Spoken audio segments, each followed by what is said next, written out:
The first time my stepmother touched me in a way she shouldn't have, my father was asleep 10 feet away in his recliner. That's the part I still think about sometimes. Not the touch itself, not even the shame of it, just the sound of his breathing while it happened. Slow, uneven, exhausted. Like a man who had worked 40 years without realizing the people around him had already started feeding on whatever was left of him. I was 38 then, married for 11 years, father of 2 daughters. I owned a small plumbing company outside Dayton, the kind of business that keeps food on the table but never quite lets you rest. My knees hurt every winter. My back cracked every morning. I woke before sunrise even on Sundays because responsibility becomes a reflex after enough years. My father, Leonard, had turned 72 that autumn. He'd always been a quiet man, mechanic hands, crooked nose from a fight he never talked about. The kind of father who showed love through repaired brakes and paid utility bills instead of words. After my mother died, something inside him collapsed slowly. Not dramatically. That was the problem. People notice explosions. They notice screaming. They notice drinking. But nobody notices a man becoming smaller, especially when he's still useful. Then Denise appeared. She was 51, blonde in the artificial way expensive salons create. Too much perfume, too much laughter at unfunny things. She met my father at church 6 months after my mother's funeral. 6 months. I remember my daughters still crying at night back then. Meanwhile, Denise was already reorganizing his kitchen drawers. At first, I convinced myself I was being unfair. Lonely people make reckless decisions, widowers especially. There's a particular kind of silence that waits for old men in empty houses. It settles into the walls, into the refrigerator hum, into untouched coffee cups. Some women know how to recognize that silence. Some know how to weaponize it. My wife Claire tried to stay optimistic. She makes him feel alive again, she told me once while folding laundry. I remember standing there, watching her pair tiny socks together under warm, yellow kitchen light. Maybe, I said. But I didn't believe it, because Denise never looked at my father when she talked. She looked at his house, his land, his retirement accounts, his truck, his will. Some people smile with their mouths while calculating with their eyes. The wedding happened 9 months after they met. Tiny ceremony, cheap flowers. My father looked tired in every photograph. Denise looked victorious. The first year after the marriage, the changes were subtle. My father stopped answering calls as often. Family dinners became uncomfortable in ways impossible to explain cleanly. Denise interrupted people constantly, corrected stories she hadn't been present for. Rearranged furniture nobody asked her to touch. Then she started talking about inheritance. Not directly, never directly. Manipulative people almost never move in straight lines. Instead, she'd say things like, "It's important older people simplify things before they pass," or "Families become monsters when money gets involved." Always while smiling, always while refilling drinks, always watching reactions. Claire noticed it too eventually. One night after Thanksgiving, she sat beside me in bed, quietly removing her earrings while rain tapped the windows. "Your father looks thinner," she said. "He is." "And Denise," she hesitated, "something about her feels wrong." I remember staring at the ceiling fan, turning slowly above us. "You ever get the feeling," I asked, "that someone's studying your family instead of joining it?" Claire looked at me for a long moment. Yes. That should have been enough warning, but life has a way of exhausting people into denial. Especially men like me. Men raised to endure discomfort instead of confronting it. The touching started gradually. A hand lingering too long on my shoulder, fingers against my lower back while passing behind me in the kitchen, comments disguised as jokes. "You work out? Claire's lucky. You look younger every year." I ignored it because decent men are trained to ignore discomfort when it comes from women. We're taught embarrassment is preferable to conflict. Then Christmas happened. That night still feels contaminated in my memory. My father had fallen asleep in his recliner after too much wine. The television played some black and white movie nobody was watching. Claire had taken the girls upstairs to help them pack gifts into the car. I was alone in the living room, gathering wrapping paper, when Denise walked behind me. Too close. I moved aside automatically. She didn't. Instead, she touched the center of my back, slowly. "You know, she said softly. If I'd met you first. I turned immediately. She was smiling, not flirtatiously, something uglier, something patient. I laughed once out of discomfort. You're drunk. No. Her eyes stayed locked on mine. I'm honest. Then her hand slid across my chest. I stepped back instantly. What the hell are you doing? She tilted her head slightly. You really don't know? Upstairs, I could hear my daughters laughing. My father snored softly in the recliner. And suddenly, I understood something horrifying about families. The worst violations rarely happen loudly.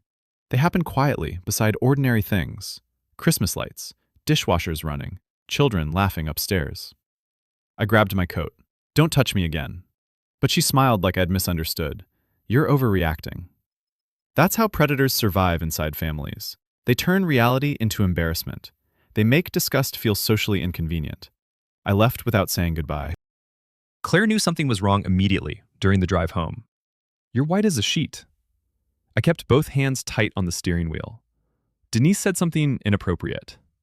Claire waited. What kind of inappropriate? I should have told her everything.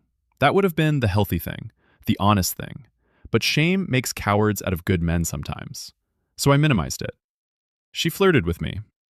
Claire stared ahead through the windshield for several seconds. Then quietly, she what? She was drinking. That's not an explanation. No.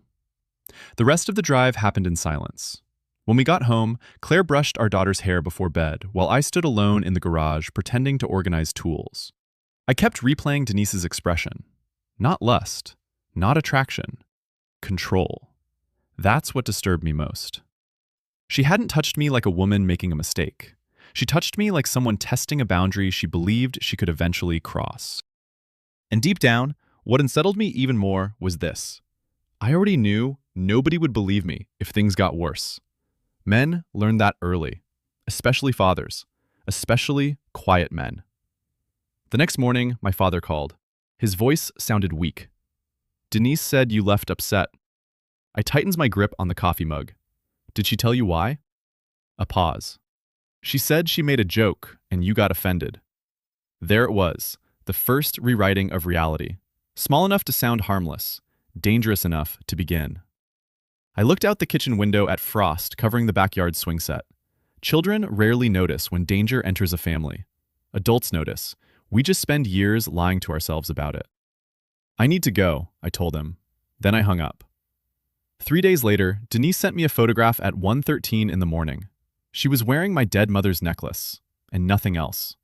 I stared at the photograph for almost a full minute before my body reacted. That was the part that frightened me afterward. Not disgust, not anger. Delay.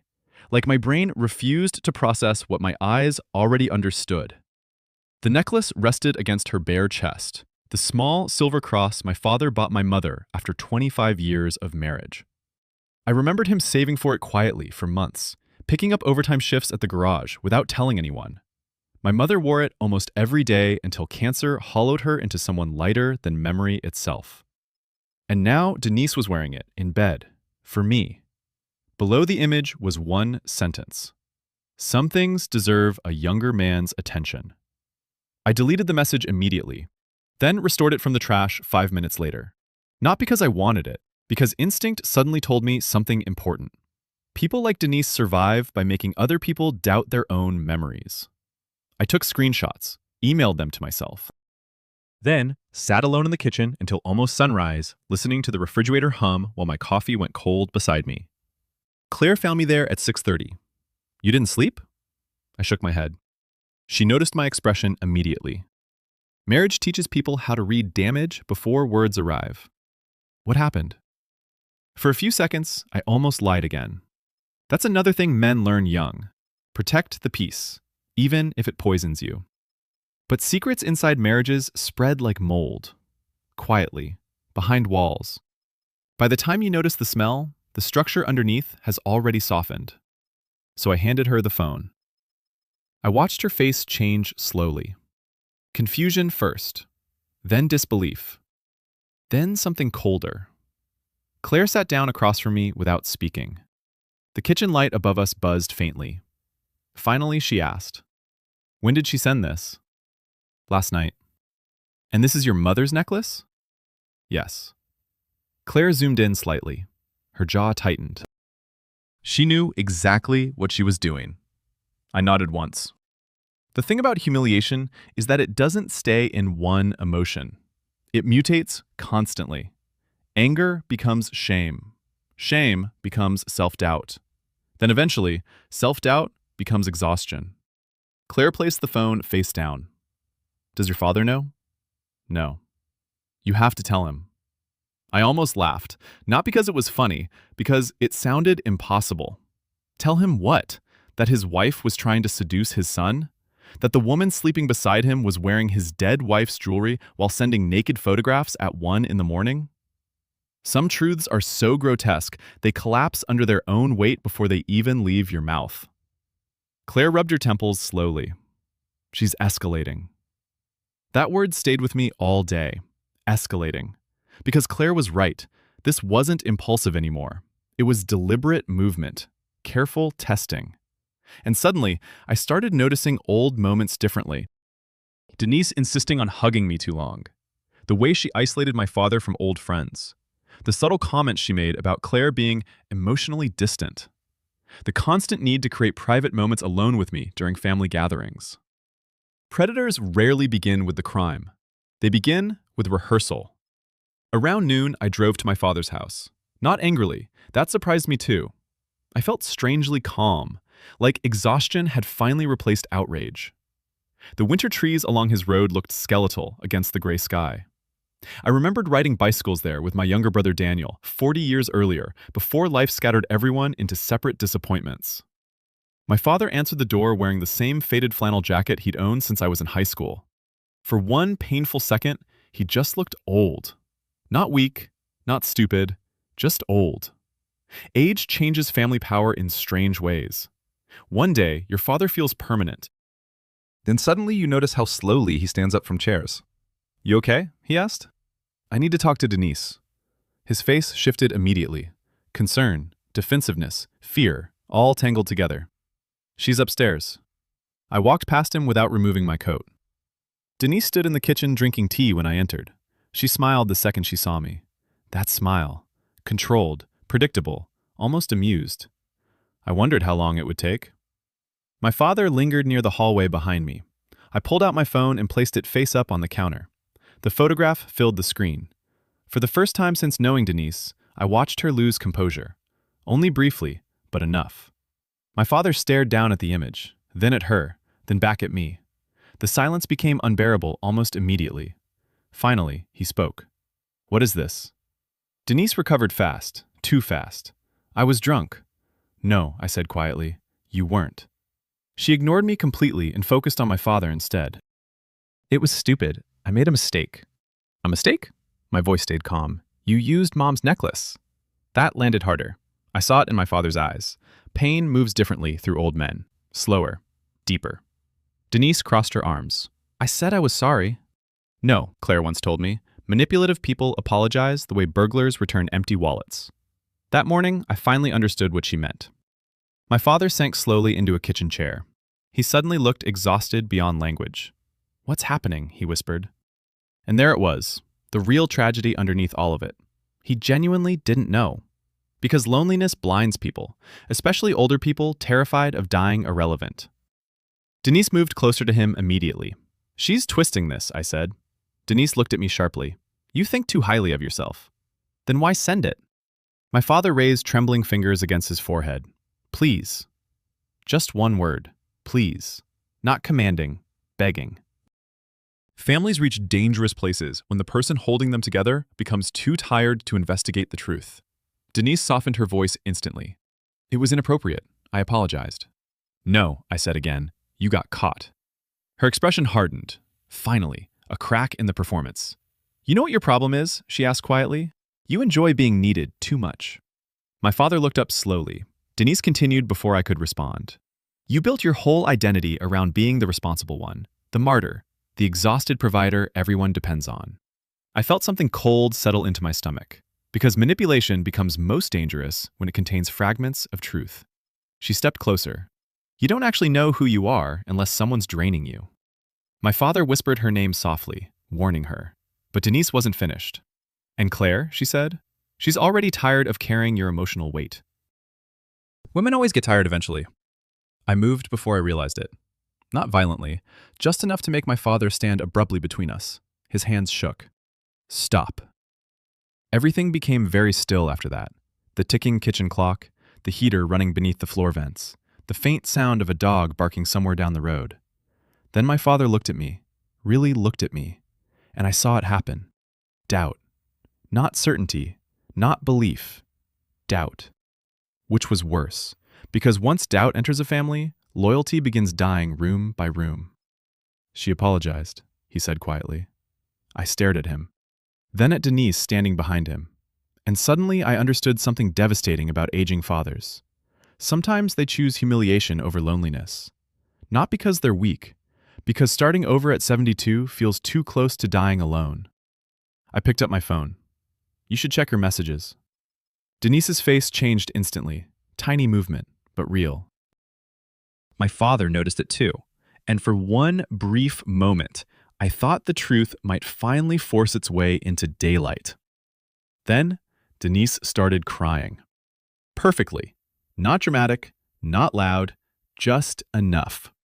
Tears rolled silently while she covered her mouth.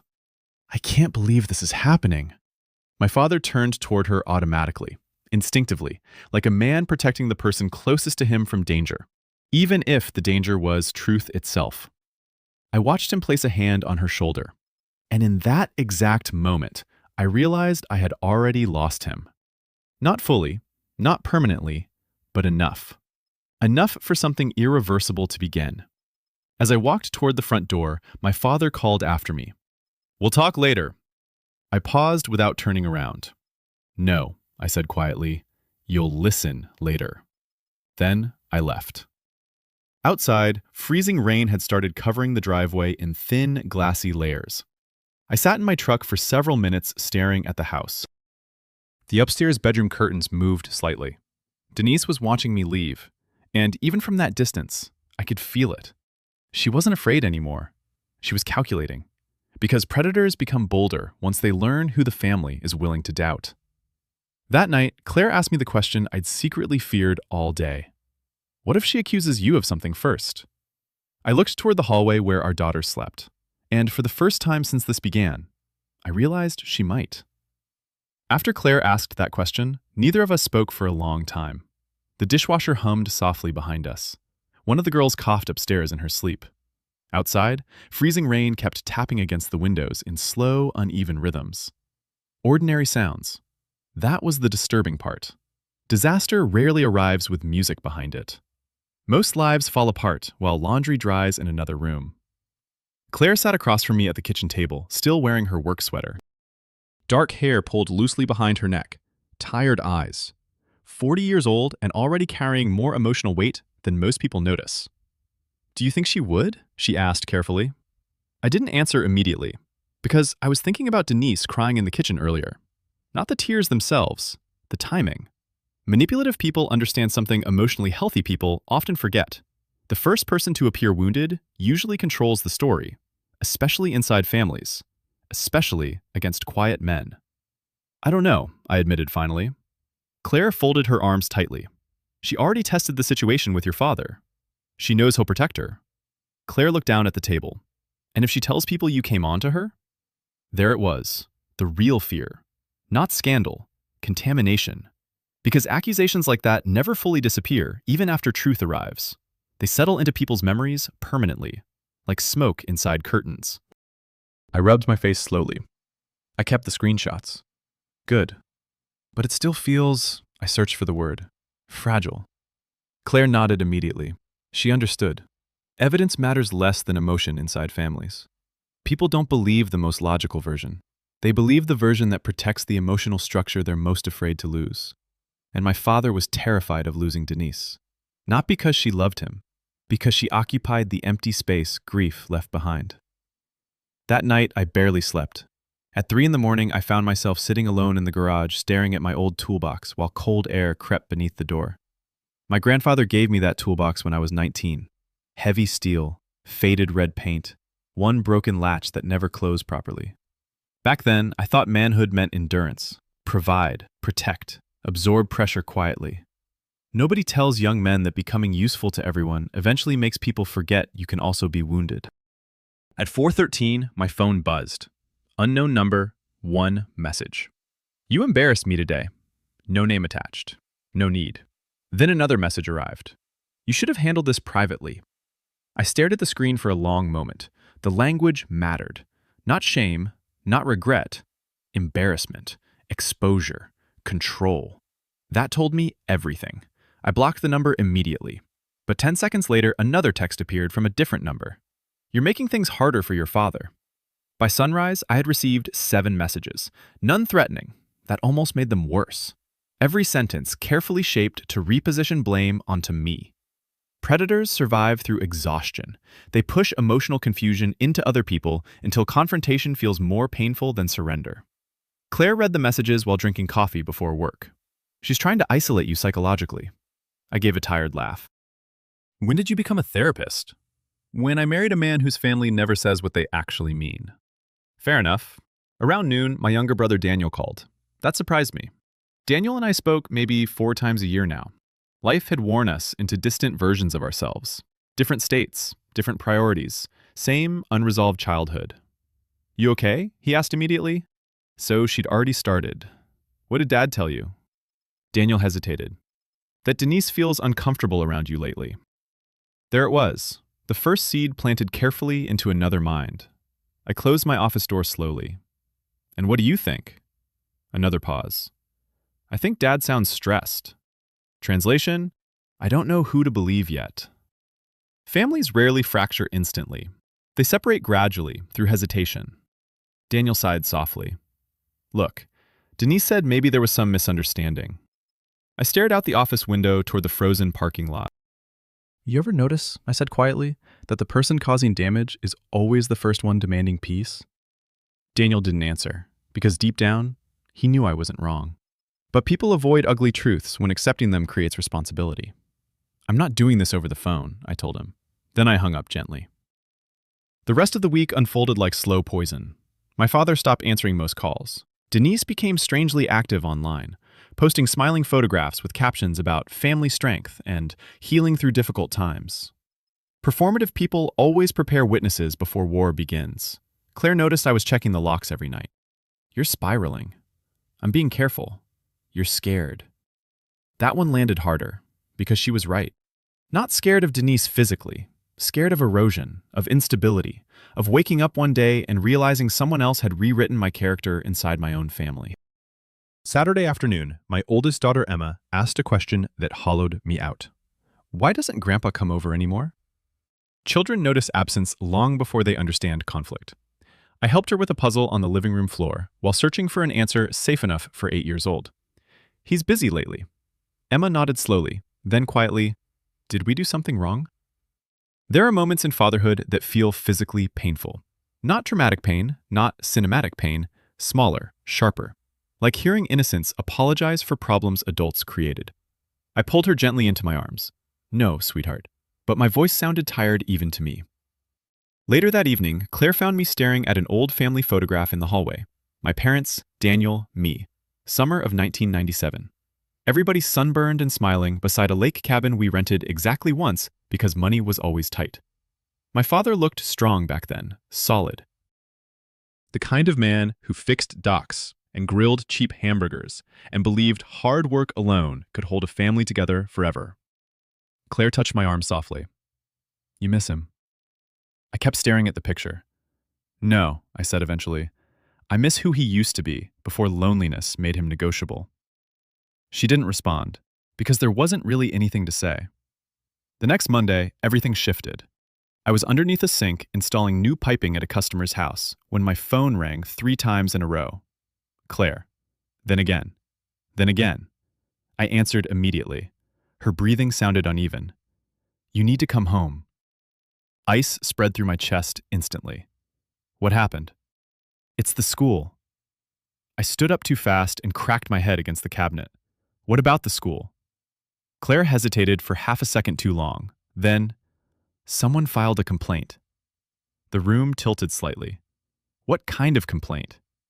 Claire's voice lowered almost to a whisper. They said you've been behaving inappropriately around female family members.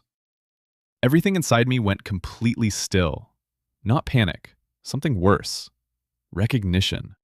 Like finally seeing the shape of the disaster that had been approaching for weeks. The customer was speaking nearby, asking if everything was okay. I couldn't hear him properly anymore. Claire continued quietly.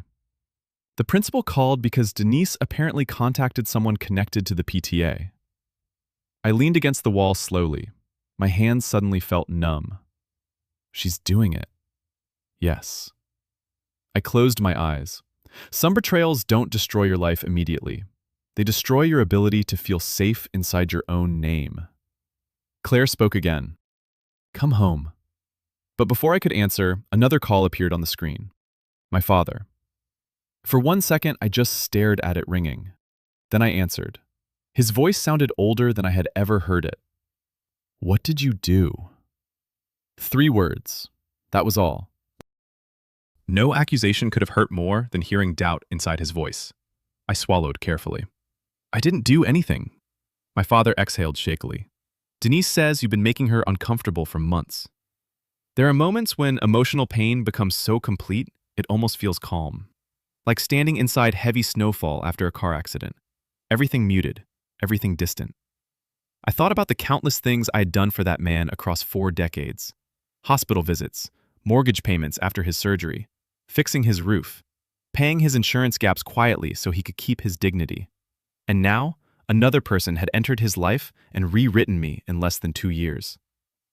Some people spend their entire lives building trust. Then one lonely person destroys it in an afternoon. I have to go, I said quietly. Ethan. But I ended the call. When I pulled into my driveway 20 minutes later, Claire was already outside, waiting for me beneath the gray winter sky. And sitting beside the curb was a police cruiser. The police cruiser wasn't there to arrest me, at least not yet. That became clear the moment I stepped out of my truck and saw the officer leaning casually against the passenger door, holding a paper coffee cup. Still, my stomach tightened hard enough to make breathing uncomfortable. Because once police appear at your home over accusations like that, your life changes, whether you're guilty or not. Neighbors remember cruisers. Children remember uniforms. Communities remember rumors. Truth becomes secondary. Claire walked toward me first. Her face looked pale beneath the winter light. It's okay, she said quietly. They're just asking questions. Just. Funny word. The officer introduced himself as Deputy Harris, mid-40s, tired eyes, wedding ring. The kind of man who probably hated domestic calls because everybody lied differently. You Ethan Mercer? Yes. He nodded once. Mind talking for a minute? I glanced toward the house automatically. Our daughters were standing behind the living room curtains watching everything. That hurt more than the cruiser itself. Children can feel adult fear before they understand language for it. I followed Harris a few feet away from the driveway while cold wind pushed dead leaves along the curb. We received a complaint, he said carefully. No charges, no restraining orders, just a request for documentation. My jaw tightened. From Denise Holloway. His eyes flickered slightly, so he already knew this was ugly. Yes. What exactly did she claim? Harris took a slow sip of coffee before answering. She stated you've made repeated inappropriate comments and physical advances toward her over several months. The precision of it almost impressed me. Not too dramatic, not unbelievable, just plausible enough. Predators understand moderation. Wild accusations collapse quickly.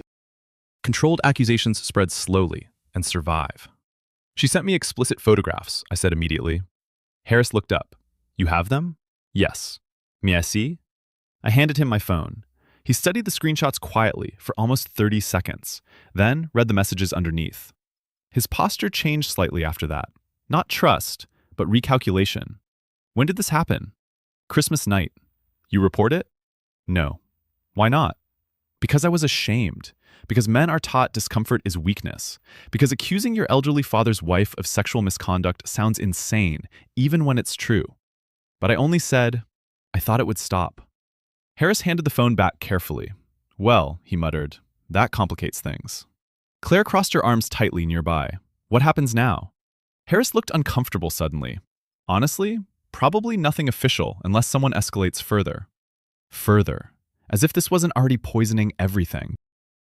He continued carefully, but I'd recommend limiting contact for a while.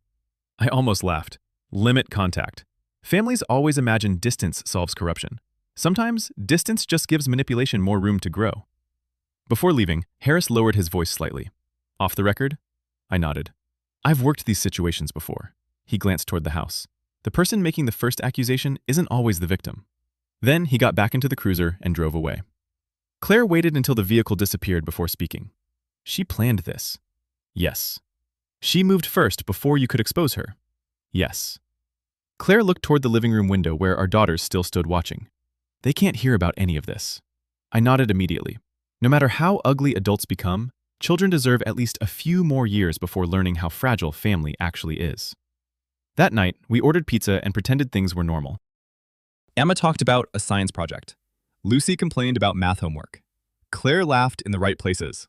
And I sat there realizing something quietly devastating. A father's job is often protecting children from realities already destroying him.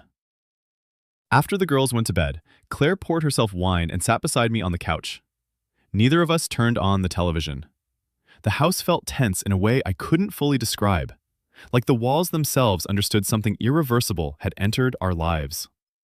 Finally, Claire asked, "What are you going to do?" I stared at the dark window across the room. I don't know yet. That wasn't entirely true. Part of me already knew confrontation wouldn't save anything. Truth alone rarely defeats manipulation inside families, especially when loneliness, money, and shame are involved. This wasn't about proving Denise wrong anymore. It was about surviving what she was willing to become. Claire leaned her head back slowly. I hate her. No, I said quietly. You hate what she's uncovering. Claire looked at me. What does that mean? I took longer answering than I intended. Families are stronger when everyone agrees to ignore certain things. Like what? Dependency, resentment, fear? I rubbed my hands together slowly. Denise didn't create those things in Dad. She found them. Claire stared at me silently, then, you still feel sorry for him. I closed my eyes briefly, because yes, that was the terrible part. Even now, even after all this, I still saw my father underneath the damage. Old men become vulnerable in ways nobody prepares them for. Not physically first, emotionally. The world slowly removes their usefulness until attention itself starts feeling like love. And manipulative people can smell emotional starvation immediately.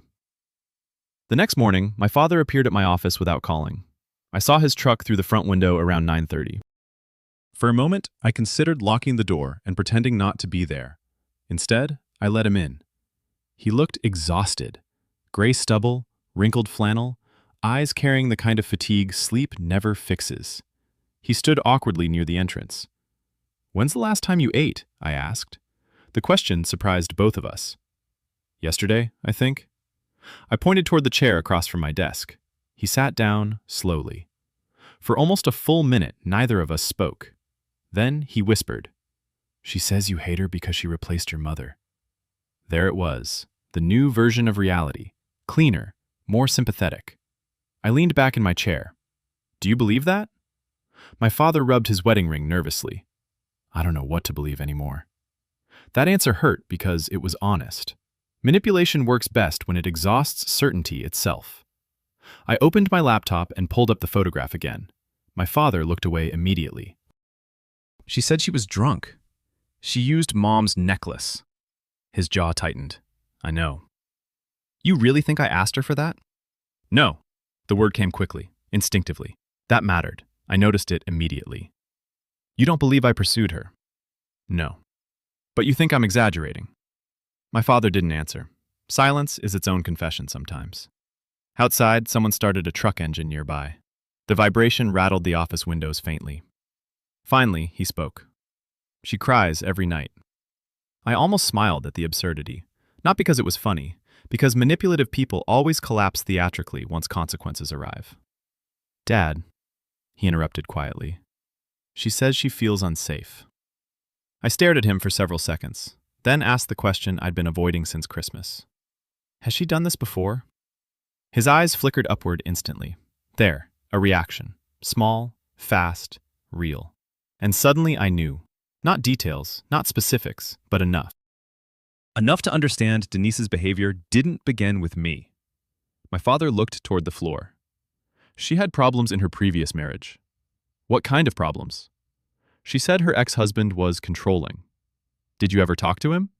No. Why not? He looked embarrassed suddenly, because lonely people avoid information threatening their hope. That's how predators survive middle age. They find emotionally starving people and offer certainty packaged as affection. I stood up slowly and walked toward the office window. You know what the worst part is? My father's voice sounded smaller now. What?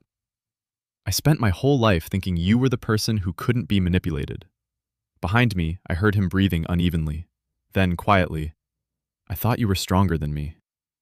That landed somewhere deep, because fathers don't realize how dangerous those expectations become. You spend decades being the dependable son, the stable husband, the calm provider. Eventually, people stop imagining you can bleed too. I turned back toward him. She's trying to destroy my life. She says you're trying to destroy hers. I laughed once, softly. Not angry, just tired. Then why am I the only one losing things? My father looked confused. She still has you, I continued. She still has the house, the money, the story. I held his gaze carefully. What exactly have I gained from this? For the first time since Denise entered our lives, my father looked afraid.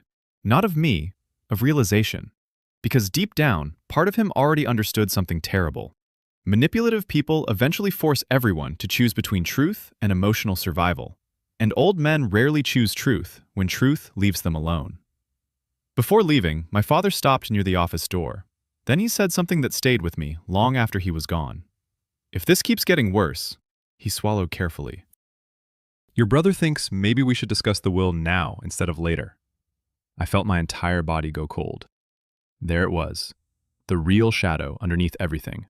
Not desire, not attraction, control, inheritance, isolation. And suddenly every strange interaction from the past year rearranged itself into a much uglier picture. Because Denise hadn't been trying to sleep with me. She'd been trying to compromise me. After my father left the office, I locked the front door and stood there, staring at the frosted glass for a long time. The will. Of course it was the will. Not because money changes people, because it reveals them. Inheritance exposes emotional mathematics families spend decades hiding. Who was loved more? Who was trusted more? Who mattered enough to be remembered after death? And Denise understood something most outsiders never notice. In aging families, money is rarely just money. It becomes proof, validation, power. I sat back down at my desk slowly and started opening old emails. Not randomly, methodically. Because once suspicion settles into your bones, memory reorganizes itself around pattern recognition. Denise asking questions about my father's rental property. Denise encouraging him to simplify shared accounts. Denise casually mentioning trusts during family dinners. One email from 8 months earlier caught my attention immediately. It was from my father. Short, awkwardly written. Thinking about changing some estate stuff. Denise says it may reduce confusion later. At the time, I barely noticed it. Now, it felt radioactive. The office suddenly seemed too quiet. I called Claire. What if this was never personal? What do you mean? What if she targeted me because I'm the obstacle? Claire was silent briefly. To the inheritance? To control. I heard her exhale slowly on the other end. You think she wanted leverage? Yes. And if you reacted badly, she could isolate Dad completely. That possibility sat heavily between us, because it fit. Every piece fit. Manipulative people rarely destroy families impulsively. They remove support structures carefully until dependence becomes permanent. Claire lowered her voice. You need to protect yourself legally now. I know. No more private conversations, no phone calls without records. The fact that my wife had to say those words out loud made me feel physically tired. Marriage changes after something like this. Not weaker, sharper. You stop assuming safety. That evening, I installed security cameras around the house for the first time in my life. Emma watched from the front window while I adjusted one above the garage. Are we in danger? She asked later during dinner. Claire and I exchanged a glance instantly. No, I said gently. Just being careful. Children always know when adults are lying kindly. But sometimes, kindness is the least harmful option available. 2 days later, my brother Daniel arrived unexpectedly. I opened the front door and found him standing there, holding a six-pack neither of us really wanted. He looked older than I remembered. Divorce had hollowed him out over the past few years. His beard carried more gray now. The nervous habit of rubbing his jaw remained unchanged since childhood. "Claire home?" he asked. "She took the girls shopping." Daniel nodded awkwardly. "Good." That told me immediately this wasn't a social visit. We sat in the garage because old habits die slowly between brothers. The space smelled faintly of motor oil and cold concrete. Rain tapped softly against the door outside. Daniel stared at the unopened beer in his hands. "Dad's getting worse." "In what way?" "He barely sleeps." I leaned back against the workbench. "And Denise?" Daniel hesitated. "She says she's scared of you." I almost laughed again. Fear had become her favorite currency now. "What do you think?" Daniel rubbed his face tiredly. "I think something's wrong." "That's not an answer." "No," he admitted quietly. "It isn't." For several seconds, we listened to rainwater sliding through gutters outside. Then Daniel asked, "Did she actually send those pictures?" I handed him my phone silently. His eyes widened almost immediately. "Jesus Christ." "Yeah." He kept staring. "That's Mom's necklace?" "Yes." Daniel sat back slowly, like the air had been knocked out of him. What the hell is Dad doing? There it was, the first crack. Not in Denise, in denial. I watched my younger brother process the same horrifying realization that had been poisoning me for weeks. Our father wasn't protecting truth anymore. He was protecting emotional dependency. Daniel handed the phone back carefully. "She told me you were obsessed with her. That must have been flattering for both of you." He winced slightly. "Fair. Families become dangerous when politeness survives longer than honesty." Daniel looked around the garage slowly. The old toolbox, the folded camping chairs, my daughter's bicycles hanging from wall hooks. "You built a good life." I shrugged. "I built an expensive life. There's a difference." He smiled faintly at that. Then his expression darkened again. "She's talking about moving Dad to Florida." I sat up straighter immediately. "When?" "She says the winters are bad for his heart." No. This was acceleration, isolation, distance from familiar people, familiar lawyers, familiar history. Suddenly, everything felt urgent in a way it hadn't before. "Did Dad mention selling the house?" Daniel nodded once. "Denise thinks the property taxes are too high." Of course she did. That house sat on 12 acres, worth nearly triple what my father originally paid. My stomach tightened hard. When did all this start? Daniel stared at the concrete floor. Honestly? Yes. The day after Mom's funeral. That sentence lingered heavily between us, because we both knew it was true. Grief creates openings, and some people view openings the way burglars view unlocked windows. Daniel opened one of the beers finally. "I should have said something earlier." "About what?" "She flirts with everybody." I stared at him. "What?" He looked embarrassed suddenly.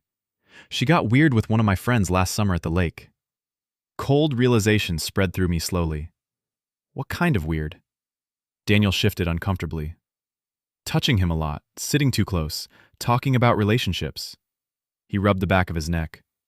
"At the time, I figured she was drunk." "No, not drunk. Testing. Always testing." I thought back to my father's reaction in the office. She had problems in her previous marriage. What if those problems weren't what he believed? Daniel spoke quietly. "There's something else." I waited.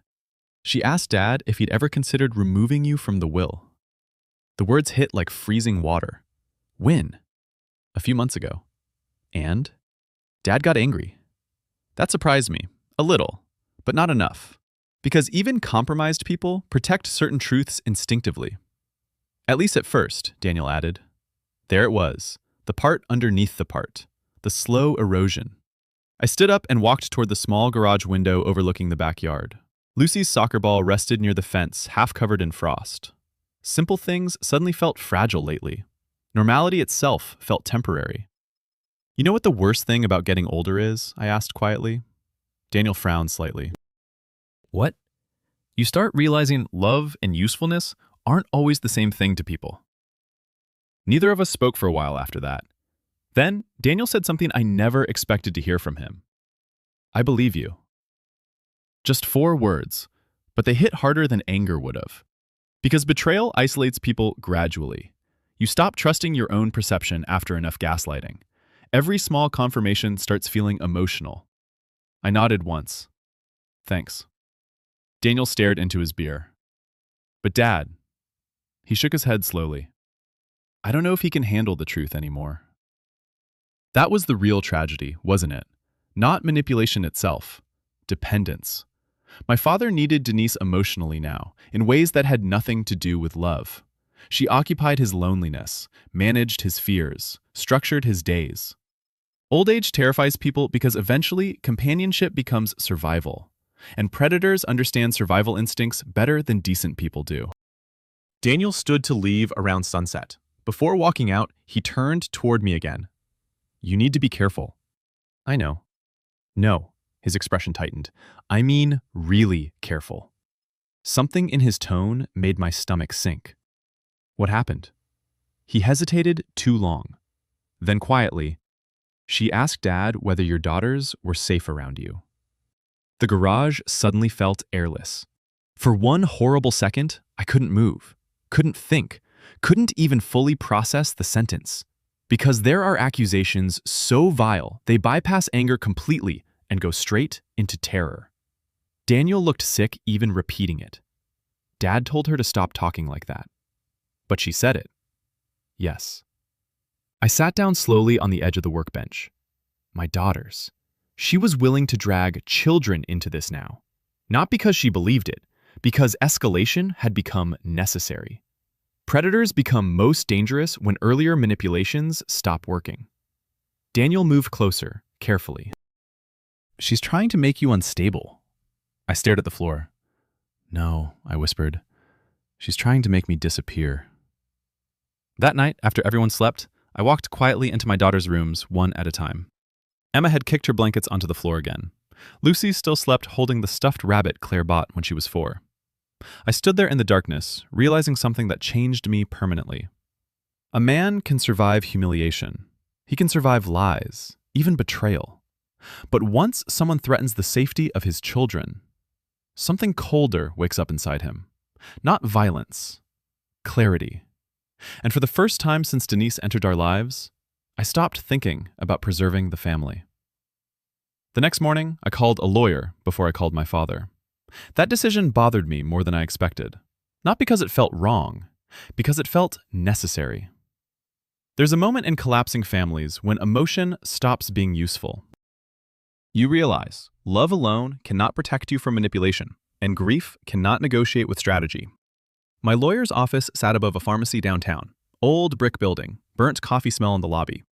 The receptionist spoke softly, like everyone there was already exhausted before arriving.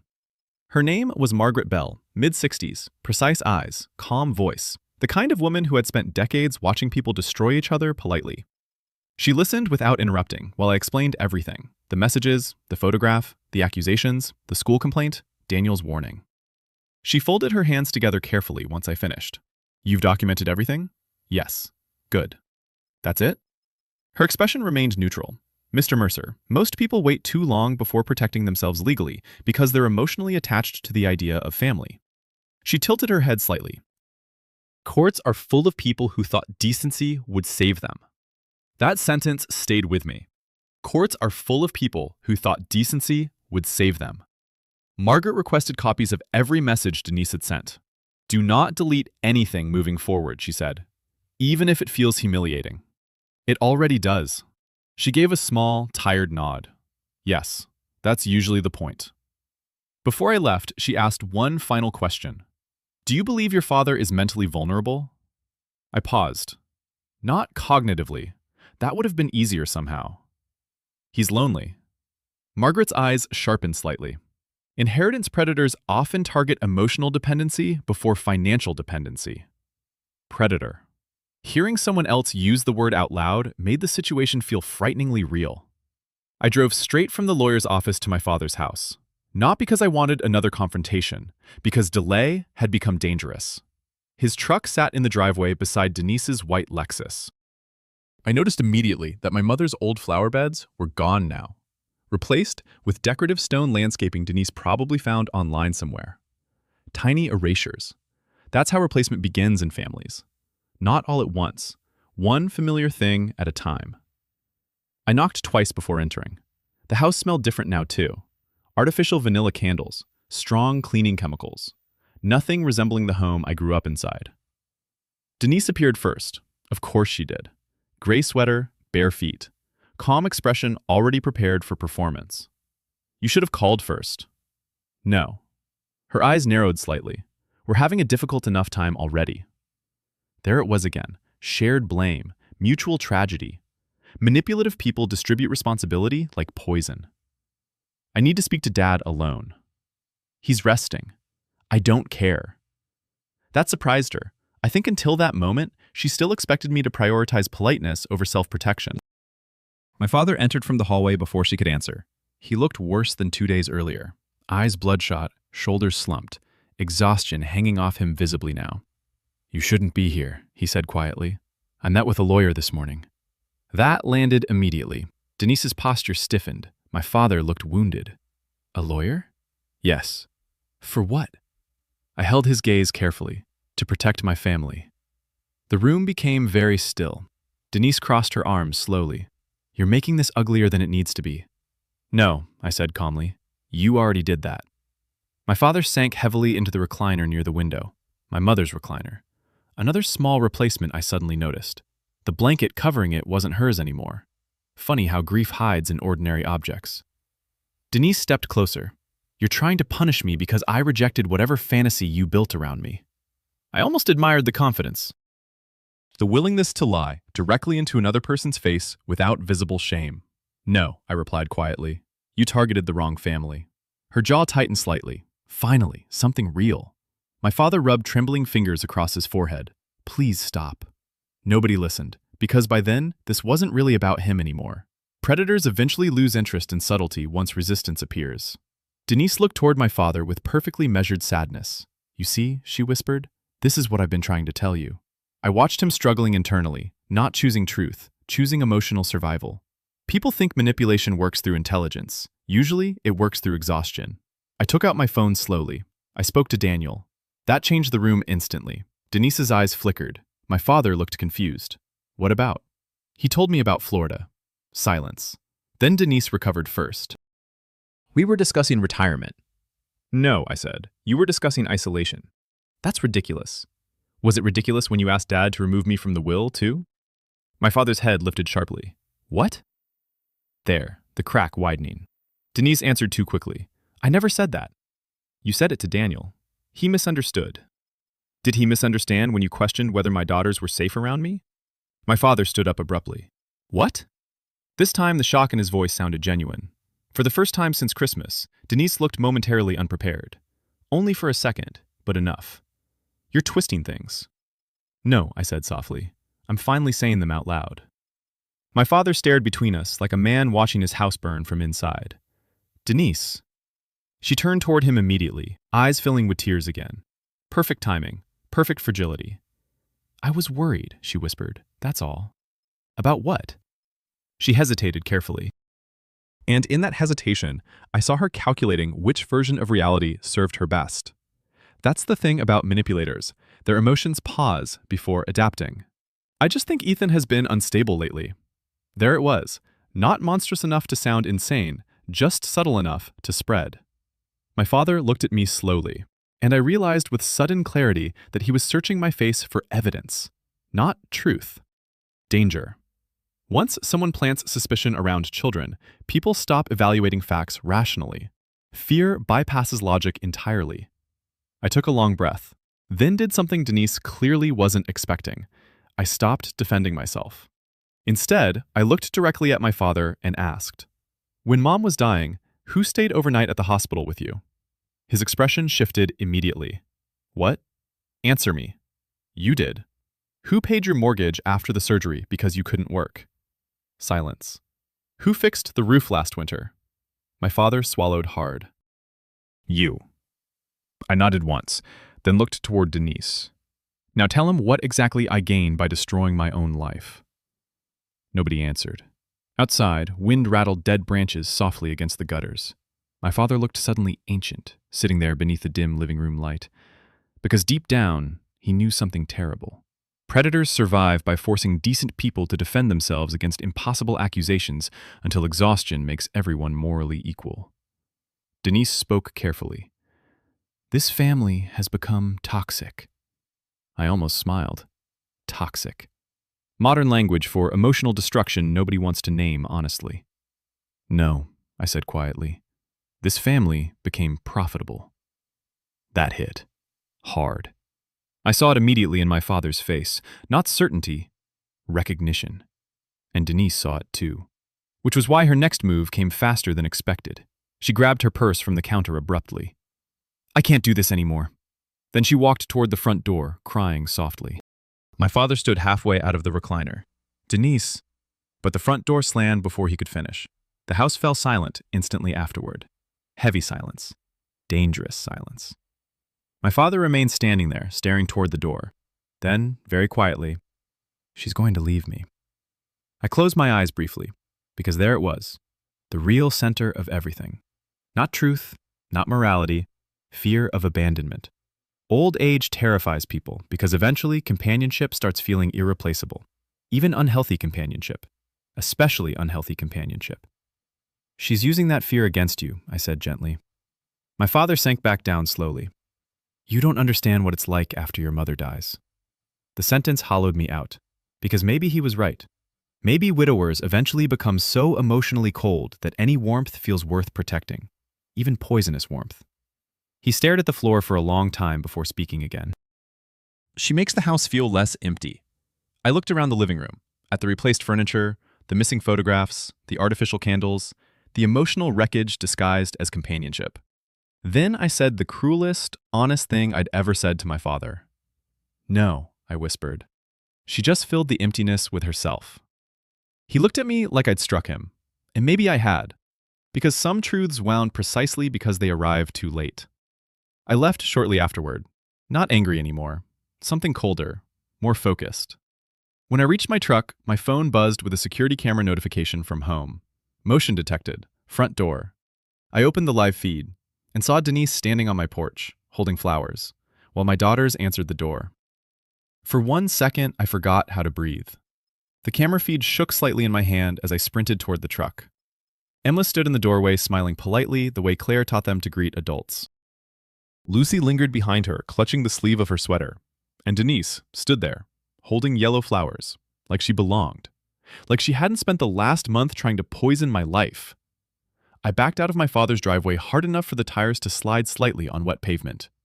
My heart wasn't racing from fear for myself anymore. That part had already burned away. This was different. Protective instinct strips complexity out of a man, turns every thought into direction. Get home. Now. I called Claire immediately. She answered on the second ring. I know, she said before I spoke. Emma called me. Where are you? 10 minutes away. I gripped the steering wheel tighter. Did Denise go inside? No. Claire's voice sounded controlled, in that dangerous way calm people sound when they're furious. Emma said she wanted to talk woman to woman. I felt actual nausea at that. Predators always seek private influence with children, eventually. Not openly, subtly. Through confusion, through emotional positioning. What did the girls do? They told her I wasn't home. Thank God. Claire continued quietly. She asked if you've been angry lately. The highway blurred slightly through the rain. She's trying to build corroboration. I know. That was the horrifying thing about manipulation once you finally understood it. Every interaction served future narratives. Nothing was random anymore. By the time I reached our neighborhood, Denise's Lexus was already gone. Claire's car pulled into the driveway seconds after mine. Neither of us spoke while rushing inside. Emma and Lucy sat together on the couch, looking confused more than frightened. That hurt in its own way. Children assume adults visiting their home are safe by default. Claire knelt immediately in front of them. What exactly did Denise say? Emma frowned slightly while thinking. She asked if Dad had been sad recently. Claire and I exchanged a glance. Not anger. Documentation. Narrative building. Lucy spoke next. She said, sometimes grown-ups need help when they're confused. I felt something dark settle into my chest. There it was, the beginning. Not accusations directly, suggestions, seeds. Claire kept her voice calm. Did she say anything else? Emma hesitated. She asked if Dad ever scared us. The room went completely silent. Even the refrigerator hum suddenly sounded distant. Lucy looked up at me quickly. We told her no. Claire hugged both girls immediately. I turned away before they could see my face, because rage in front of children leaves stains. I walked into the kitchen and gripped the counter hard enough for my knuckles to ache. Not violence. Never violence. But something inside me had shifted permanently now. Until that moment, part of me still believed this could somehow resolve quietly. That illusion died the second Denise involved my daughters. Claire entered the kitchen several minutes later, after settling the girls upstairs with a movie. She crossed the line. Yes. You need a restraining order. I shook my head immediately. Not yet. Claire stared at me in disbelief. She's questioning our daughters about you. And if I escalate too fast, she'll frame it as panic. I rubbed my eyes slowly. People like her survive by appearing calmer than the damage they cause. Claire looked exhausted suddenly. Then what do we do? I already knew. That frightened me most, because the answer felt emotionally irreversible. We stopped protecting Dad from the truth. The next morning, I called Margaret again. She listened carefully while I described Denise's visit to the house. That's escalation, she said immediately. I know. Did your daughters record any of the conversation? No. A brief pause. Install audio coverage around entry points if legal in your state. I wrote that down. Not because I wanted to. Because fathers learn quickly that protecting children often requires becoming less innocent than you were before. Margaret continued. And Ethan? Yes? You need to consider the possibility that this woman has done something similar before. That possibility had already started forming quietly in my mind after Daniel mentioned the friend at the lake. Predatory behavior rarely appears suddenly at 51. It evolves through rehearsal. I'm working on that. Good. After hanging up, I spent almost 2 hours searching public records online. Marriage licenses, property filings, court records. At first, I found nothing unusual. Then I located Denise's previous divorce case from 12 years earlier. Most documents were sealed, but one filing remained public. Petition for emergency temporary separation. The petitioner was her ex-husband, not her. My pulse slowed immediately. I opened the document carefully. The details were heavily redacted, but several phrases remained visible. Inappropriate conduct. False allegations causing reputational harm. Concerns regarding financial coercion. I leaned back slowly in my chair. There it was. Pattern. Not proof yet, but pattern. Predators depend on isolation between victims. Time, distance, shame. Most people never compare stories. I copied the name of her ex-husband into my phone. Martin Keene, 64 years old, still living 2 counties away. I stared at the contact information for almost 5 minutes before calling. No answer. I left no voicemail. An hour later, my phone rang. Unknown number. Who is this? The voice sounded rough, defensive, older. My name's Ethan Mercer. Silence. Then carefully, why are you calling me?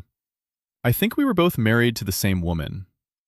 The silence afterward felt heavy, not confused, recognizing. Finally, he spoke again. She accused you too?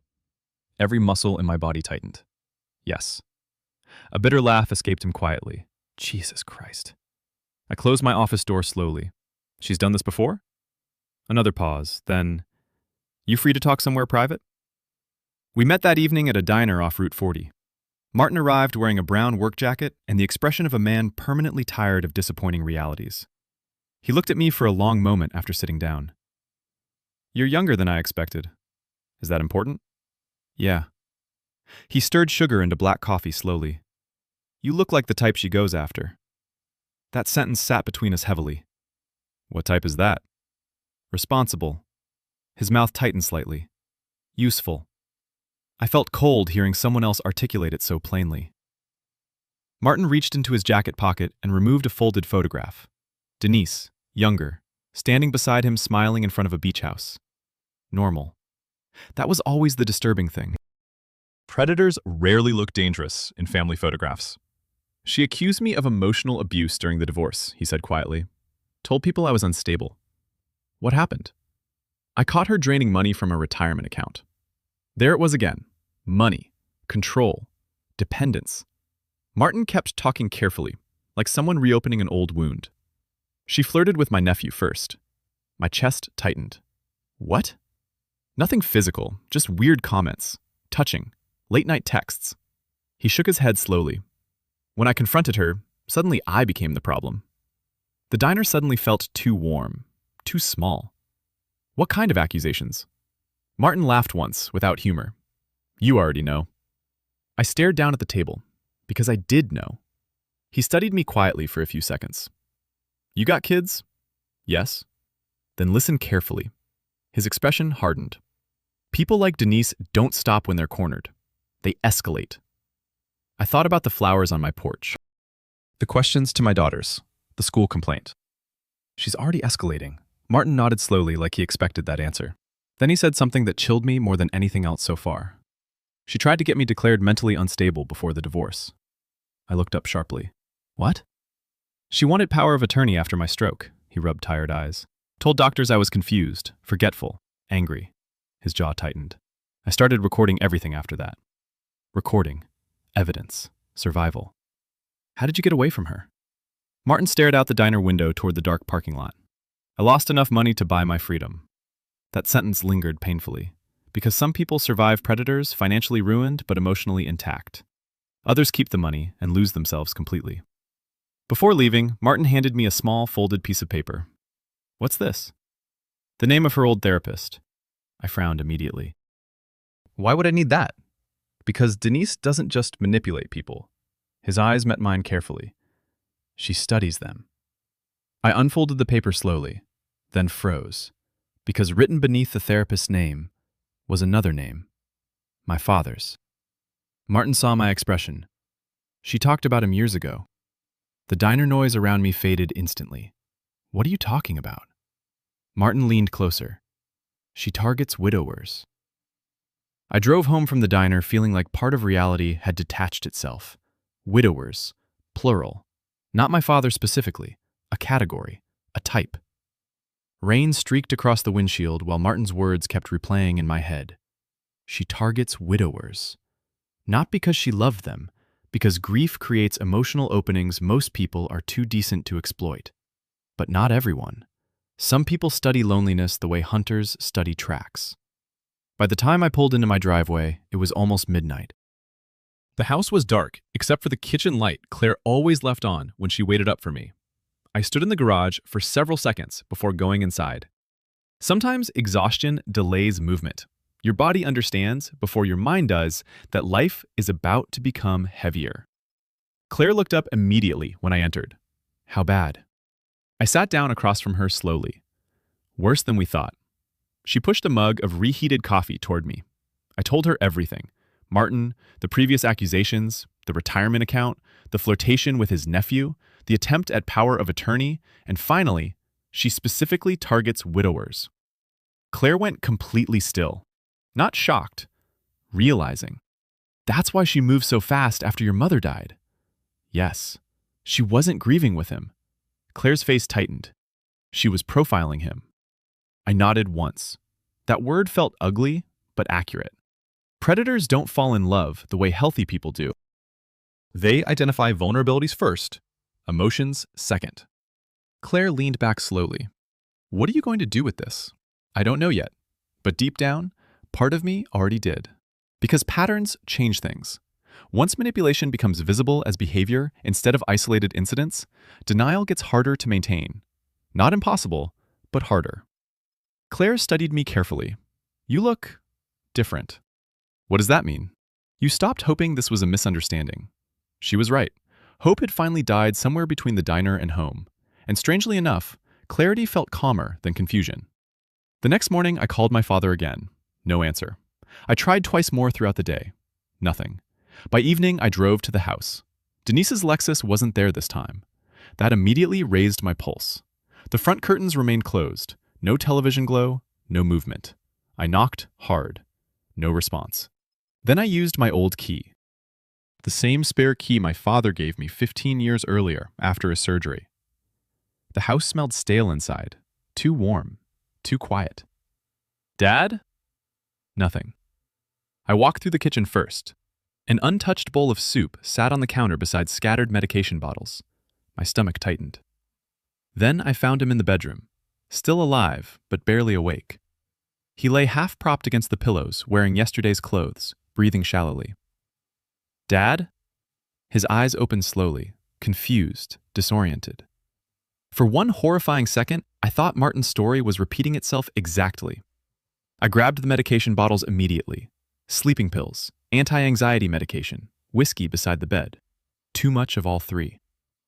What happened? My father rubbed weakly at his face. She left. There was no drama in his voice. That made it worse somehow. Just emptiness. When? This morning. I looked around the room. Half the closet stood empty now. Jewelry boxes missing. Several drawers open. Gone. She took her things? A long silence. Then quietly, she took money. Cold anger spread through me instantly. How much? I don't know yet. I closed my eyes briefly. Of course. This was acceleration again. Pressure, fear, punishment. Predators withdraw affection strategically once control weakens. Did she leave a note? My father pointed weakly toward the nightstand. One sentence written on lined paper. I can't stay where I'm treated like a criminal. No goodbye, no concern, just blame. My father stared at the ceiling while I read it. I think she hates me now. That sentence hollowed me out in a way I wasn't prepared for, because even after everything, he still experienced this as abandonment instead of manipulation. Loneliness rewrites reality cruelly inside old men. I sat carefully on the edge of the bed. You need a doctor. I'm tired. I know. No. He looked at me finally. You don't. His eyes carried something deeper than exhaustion now. Shame. The kind that arrives when people slowly realize they traded dignity for companionship. I helped him sit upright while he swallowed water with trembling hands. You eat today? He shook his head. I made soup downstairs while he showered slowly upstairs. The entire house felt emotionally damaged, like walking through a building after a flood where everything still looked intact but smelled ruined underneath. While heating the soup, I noticed several framed family photographs missing from the walls. Not random ones, pictures containing my mother. I stood there, staring at empty nail hooks for a long moment. Tiny erasures again, always gradual, always deliberate. My father came downstairs wearing fresh clothes and looking smaller somehow. Old age doesn't just weaken people physically, it reduces their emotional resistance too. Humiliation sinks deeper because there's less future left to recover inside. He sat quietly at the kitchen table while eating. Finally, he whispered, "She said you were trying to destroy our marriage." I rubbed tired hands across my face. Dad, she cried every night. There it was again, his evidence, her emotions, not facts, not patterns, tears. Because some people mistake emotional intensity for honesty their entire lives. I sat across from him carefully. Do you know what she did to her last husband? His spoon stopped moving. What? She accused him too. His expression tightened instantly. She told me he abused her. She tried to get power of attorney after his stroke. Silence. Then slowly. How do you know? I met him. That landed hard. My father stared at me like he wasn't sure whether to feel betrayed or relieved. You went looking for him? Yes. Why? Because no one else was protecting us. Because truth doesn't reveal itself inside polite families. Because decent people wait too long to investigate evil. But I only said, because this stopped being normal a long time ago. My father looked down at the soup bowl. She said he was paranoid. Predators always call awareness paranoia. His head lifted slightly at that. Predators. I noticed he didn't argue with the word this time. Outside, wind pushed sleet softly against the kitchen windows. The old clock above the refrigerator ticked steadily, the same clock my mother used to wind every Sunday afternoon while humming under her breath. Funny how objects survive longer than emotional safety. My father swallowed hard suddenly. What if you're right? There it was, the first real opening, not certainty, but fear. And fear sometimes reaches truths pride refuses. I answered carefully. Then she isolated you emotionally before trying to isolate you financially. His breathing changed subtly, faster, shallower. She loved me. I held his gaze. No, I said gently. She studied you. The sentence visibly wounded him, because grief makes people vulnerable to anyone willing to imitate care convincingly enough. He stood up abruptly and walked toward the sink. For several seconds, he just stood there, gripping the counter. Then quietly, I sold Mom's piano. I frowned slightly. What? 2 months ago. His voice cracked. Denise said it took up too much space. I felt actual grief hearing that. Not because of the piano itself, because my mother played it every Christmas Eve until arthritis curled her fingers too badly to continue. That piano had survived 41 years inside this house. Denise removed it in less than 2. My father wiped his eyes roughly. I didn't even ask you or Daniel first. Some mistakes arrive too late for repair. That's what aging does to people emotionally. One day, they realize they've been surrendering pieces of themselves quietly for years. I walked over, slowly. She made you feel guilty for remembering Mom. He didn't answer, because he didn't need to. The truth had already entered the room. Then his phone rang. Both of us looked down instantly. Denise. My father stared at the screen like a starving man staring at food. And in that moment, I understood something devastating about emotional dependency. Even after the damage becomes visible, part of you still wants the person who caused it to come back. He answered immediately. Hello? I watched his face carefully while Denise spoke. At first, confusion, then concern, then fear. What do you mean you talked to a lawyer? I straightened instantly. My father looked toward me slowly. What kind of paperwork? Silence. Then his face drained completely of color. Denise. Another pause. And then quietly. No, you can't do that. My stomach turned cold. Because I already knew, before he even said it, she wasn't leaving empty-handed. She was divorcing him, and she was claiming he was mentally unstable. My father sat down slowly after the call ended. Not heavily, carefully. Like his body suddenly belonged to someone much older. The kitchen felt unbearably quiet except for the ticking clock above the refrigerator and the soft rattle of sleet against the windows. I already knew what Denise was doing. Martin's story had prepared me for it. Still, hearing it happen to my father felt surreal in a way facts alone couldn't explain. What exactly did she say? I asked carefully. My father stared at the dark phone screen in his hand. She filed for emergency separation. I waited. And? His jaw tightened weakly. She says I'm emotionally unstable and being manipulated by family members. Family members, meaning me. Always me. I leaned back slowly in the chair. She's trying to isolate you legally now. She said she's protecting herself. I closed my eyes briefly. Predators rarely see themselves as villains. Most convince themselves survival justifies every emotional weapon they use. What else? My father swallowed hard. She wants temporary financial control while the court reviews my mental competency. There it was. Not companionship, not grief, assets, control, access. Everything underneath the performance finally standing naked in the middle of the kitchen. My father looked shattered.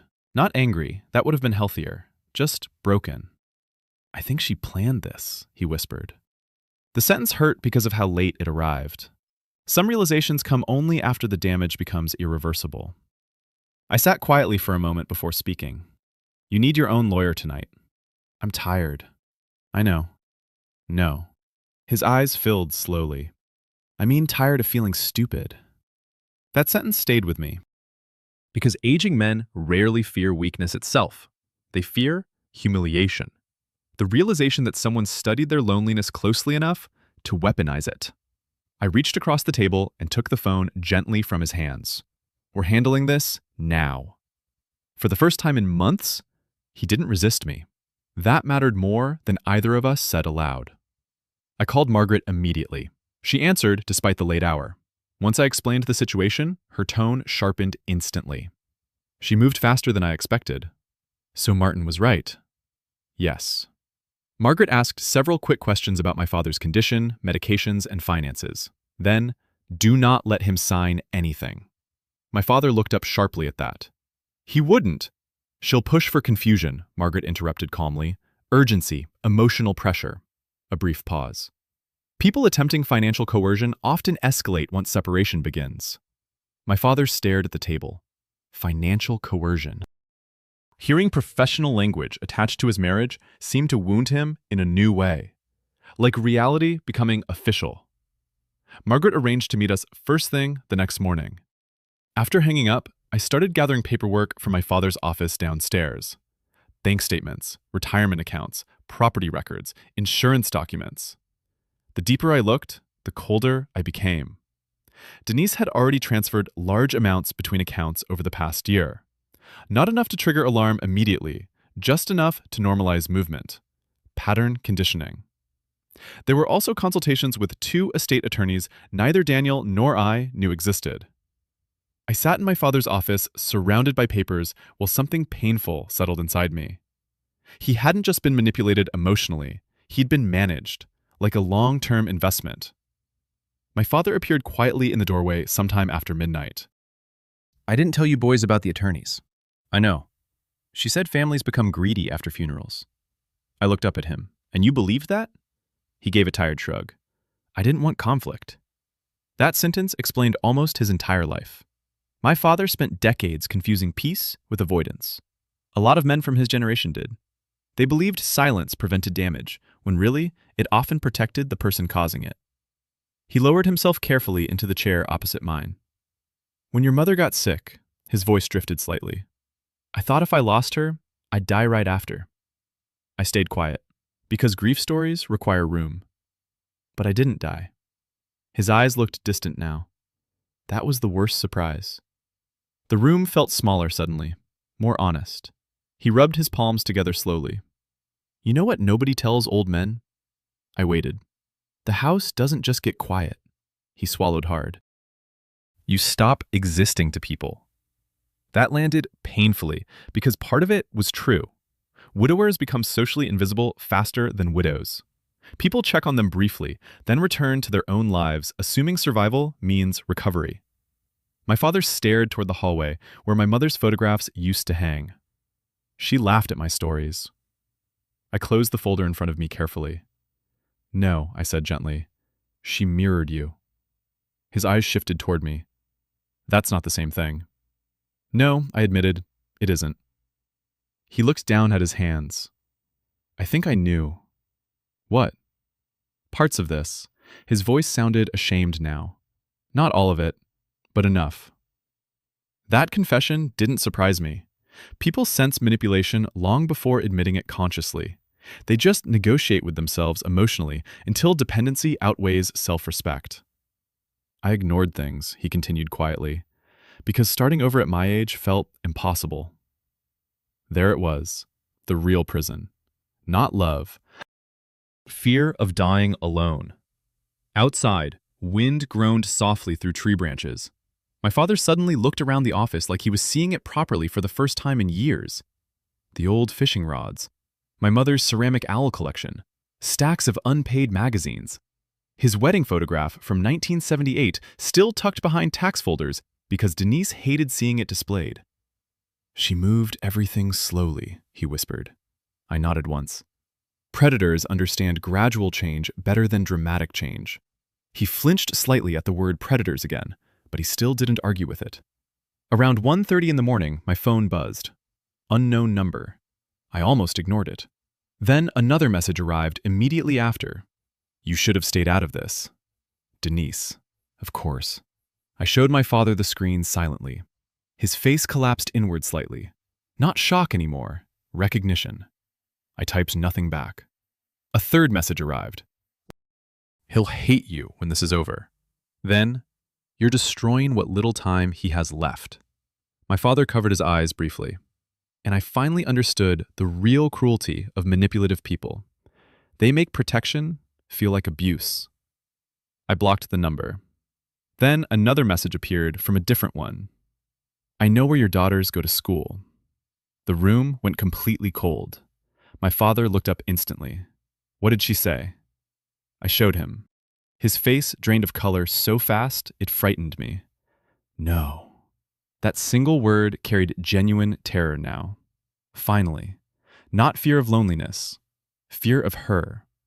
I stood immediately. That's enough. My father rose too fast from the chair and nearly lost balance. I need to call her. No. She wouldn't hurt children. She already used them. He stared at me helplessly. I have to fix this. That sentence almost broke my heart.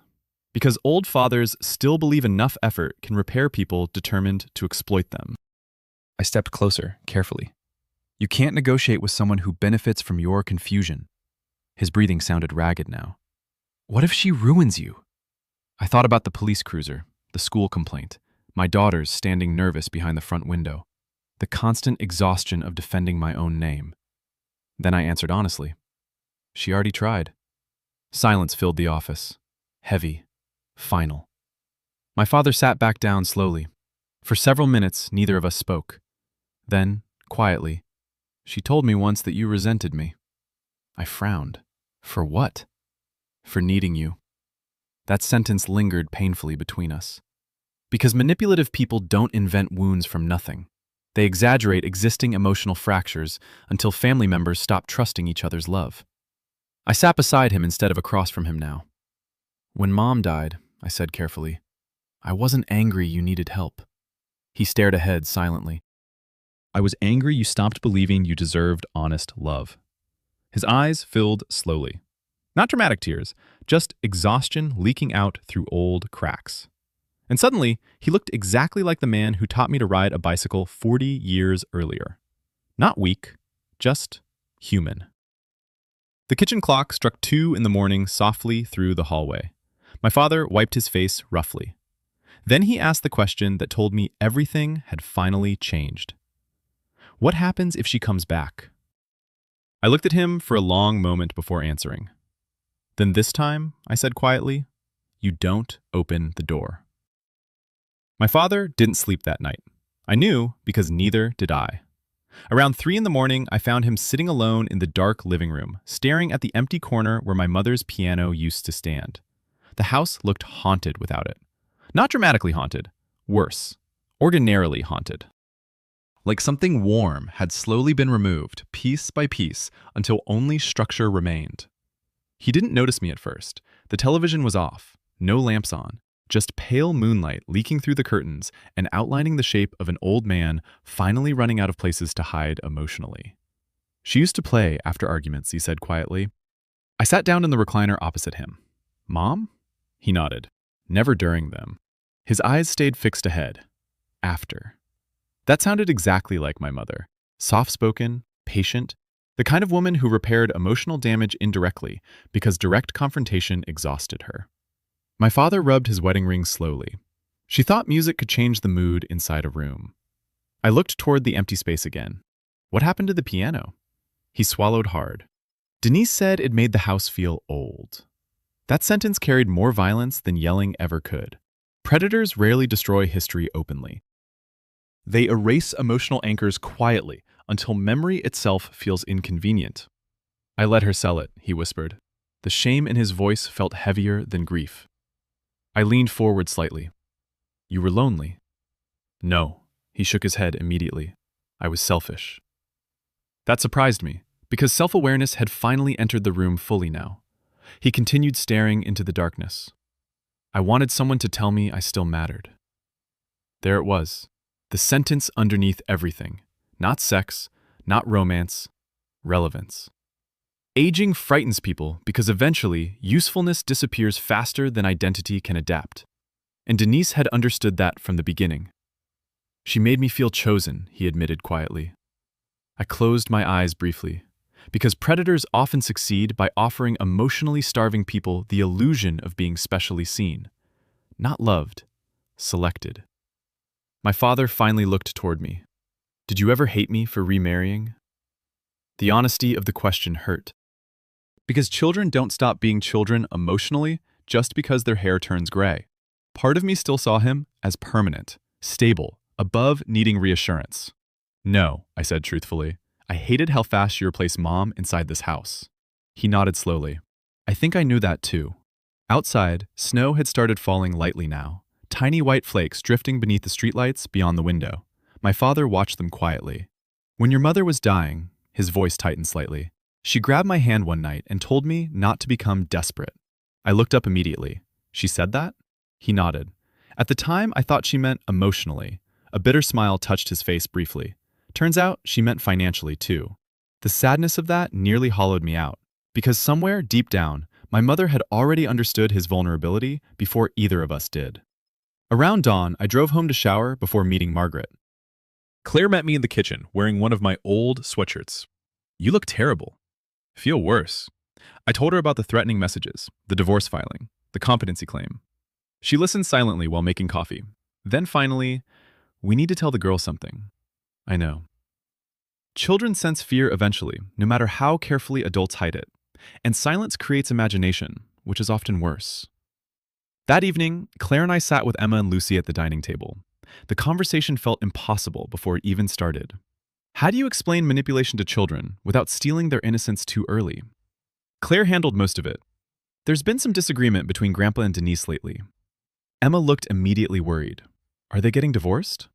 I glanced at Claire. Children always hear more than adults realize. Maybe, I answered gently. Lucy frowned. Did we do something wrong? Again, that question. Again, that small, terrible pain. No, I said firmly. None of this is because of you. Emma twisted her fingers nervously. Then why did Denise ask weird questions about you? There it was. No avoiding it anymore. I chose my words carefully. Sometimes adults say untrue things when they're upset. Why? Because control matters more to some people than love. Because emotionally unhealthy people need confusion to survive. Because certain adults weaponize trust itself. But I only said, because people can become scared of losing things. Emma nodded slowly, like she partially understood. Then quietly, Grandpa seems sad all the time now. That one hurt because it was true. Children notice emotional weather changes long before adults admit storms exist. Later that morning, Margaret met us at her office with another attorney specializing in elder financial abuse. That phrase alone made my father physically flinch. Elder financial abuse. Official language transforms denial into evidence. The second attorney, Victor Hale, reviewed the account transfers carefully while adjusting his glasses. How involved was your wife in daily finances? My father looked embarrassed immediately. She handled most of it recently. Victor nodded like he'd heard that answer 1,000 times before. Common. Common. That word disturbed me deeply, because it meant families like ours happened constantly, in quiet offices nobody ever talked about publicly. Victor highlighted several suspicious withdrawals and account consolidations Denise initiated over the past year. Then he looked directly at my father. Did you authorize all of these knowingly? A long silence followed. Finally, I trusted her. Victor's expression softened slightly. That wasn't the question. My father stared down at the paperwork. No. There it was, the first formal acknowledgement. Manipulation documented, not imagined. Margaret slid several papers across the desk. We're filing emergency protection orders regarding assets today. My father blinked slowly. Against Denise? Yes. He looked physically ill hearing it. Because emotionally dependent people often protect their abusers psychologically, even while being harmed by them. Victor leaned forward carefully. Mr. Holloway, your wife is attempting to establish legal control over your finances while simultaneously claiming mental instability. My father swallowed hard. And if she succeeds? Victor didn't soften the answer. You could lose substantial control over your estate. Estate. Such a clean word for the emotional remains of someone's lifetime. After the meeting, my father asked to stop at the cemetery before going home. Snow covered the ground in thin, uneven layers now. The sky hung low and gray over rows of quiet headstones. We stood beside my mother's grave without speaking initially. Funny how cemeteries make people more honest. Maybe because death strips performance out of conversations.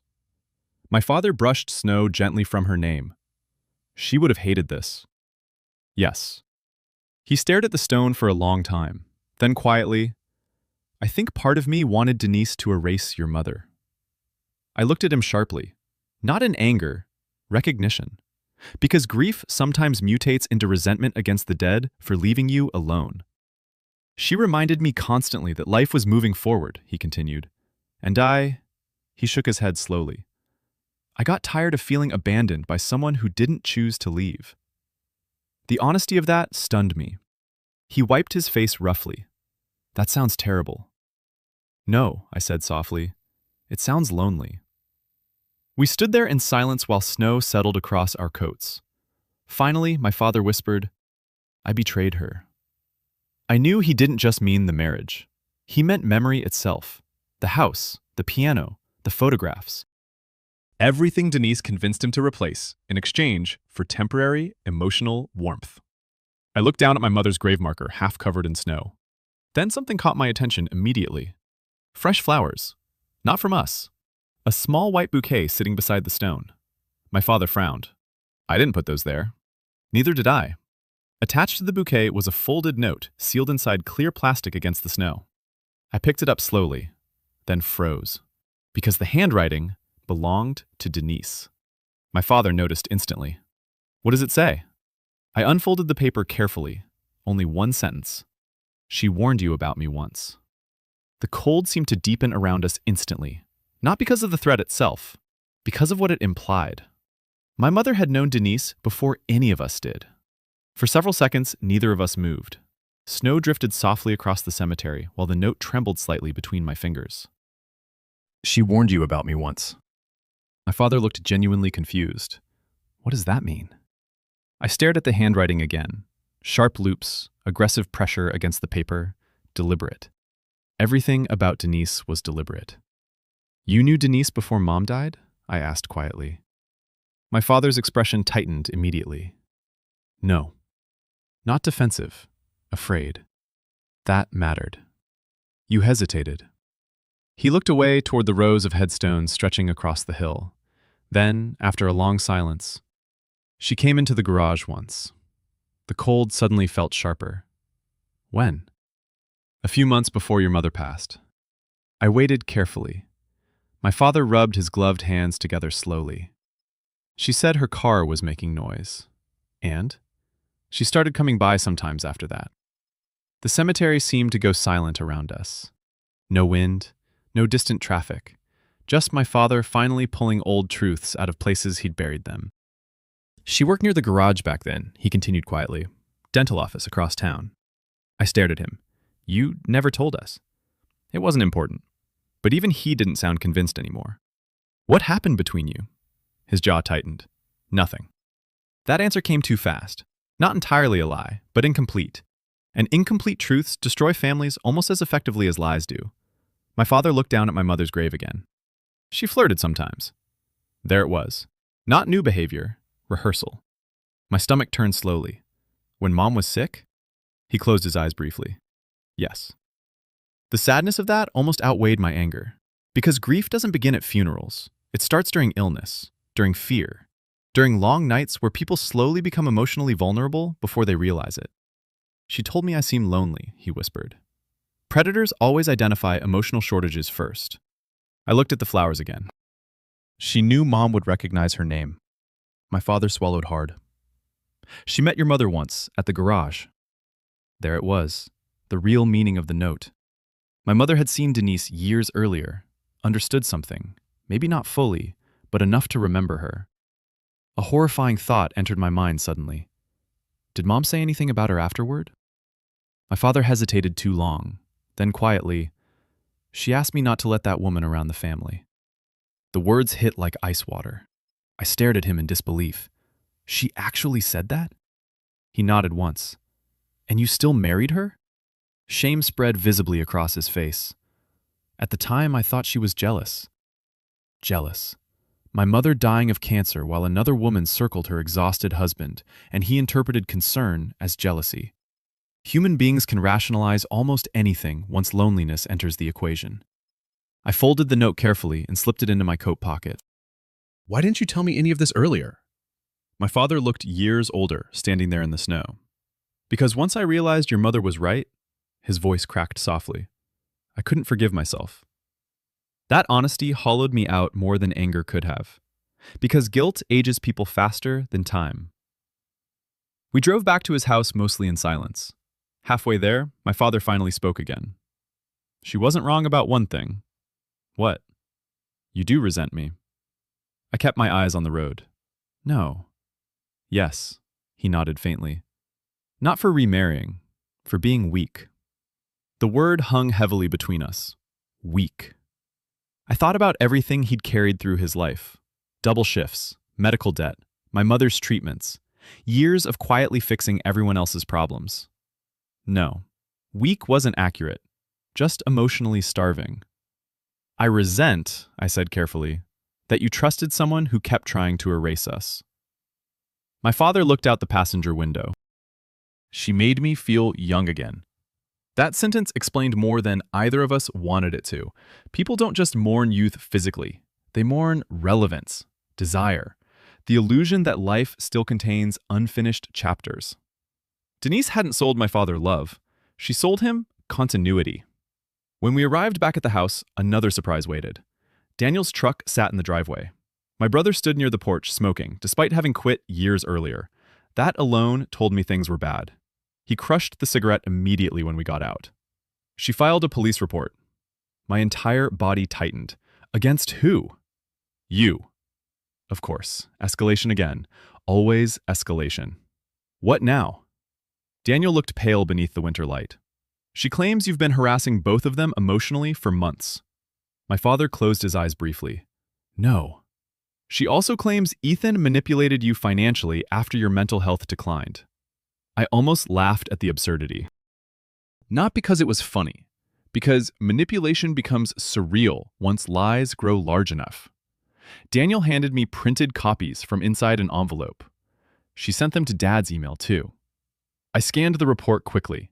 The language was calculated carefully, concerned, measured, strategic. No explosive accusations. Just enough insinuation to create legal smoke around me while reinforcing my father's instability. And buried halfway down the second page was the sentence that chilled me most. Mr. Mercer has displayed obsessive emotional attachment toward family authority structures and has become increasingly volatile. I read it twice, then a third time. Obsessive emotional attachment toward family authority structures. That wasn't normal language. That sounded clinical. Studied. I looked up slowly. She's getting help writing this. Daniel frowned.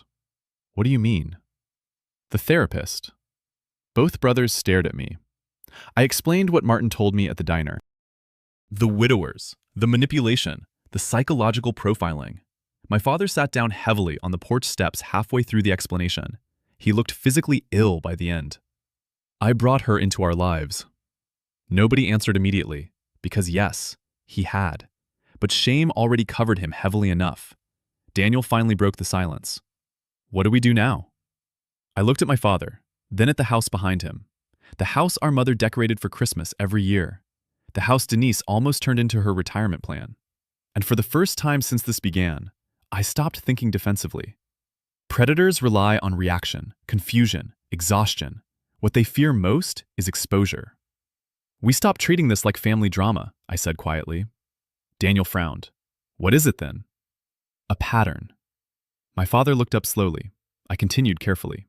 She targeted Mom before she died. Then she targeted Dad after the funeral. I glanced toward Daniel.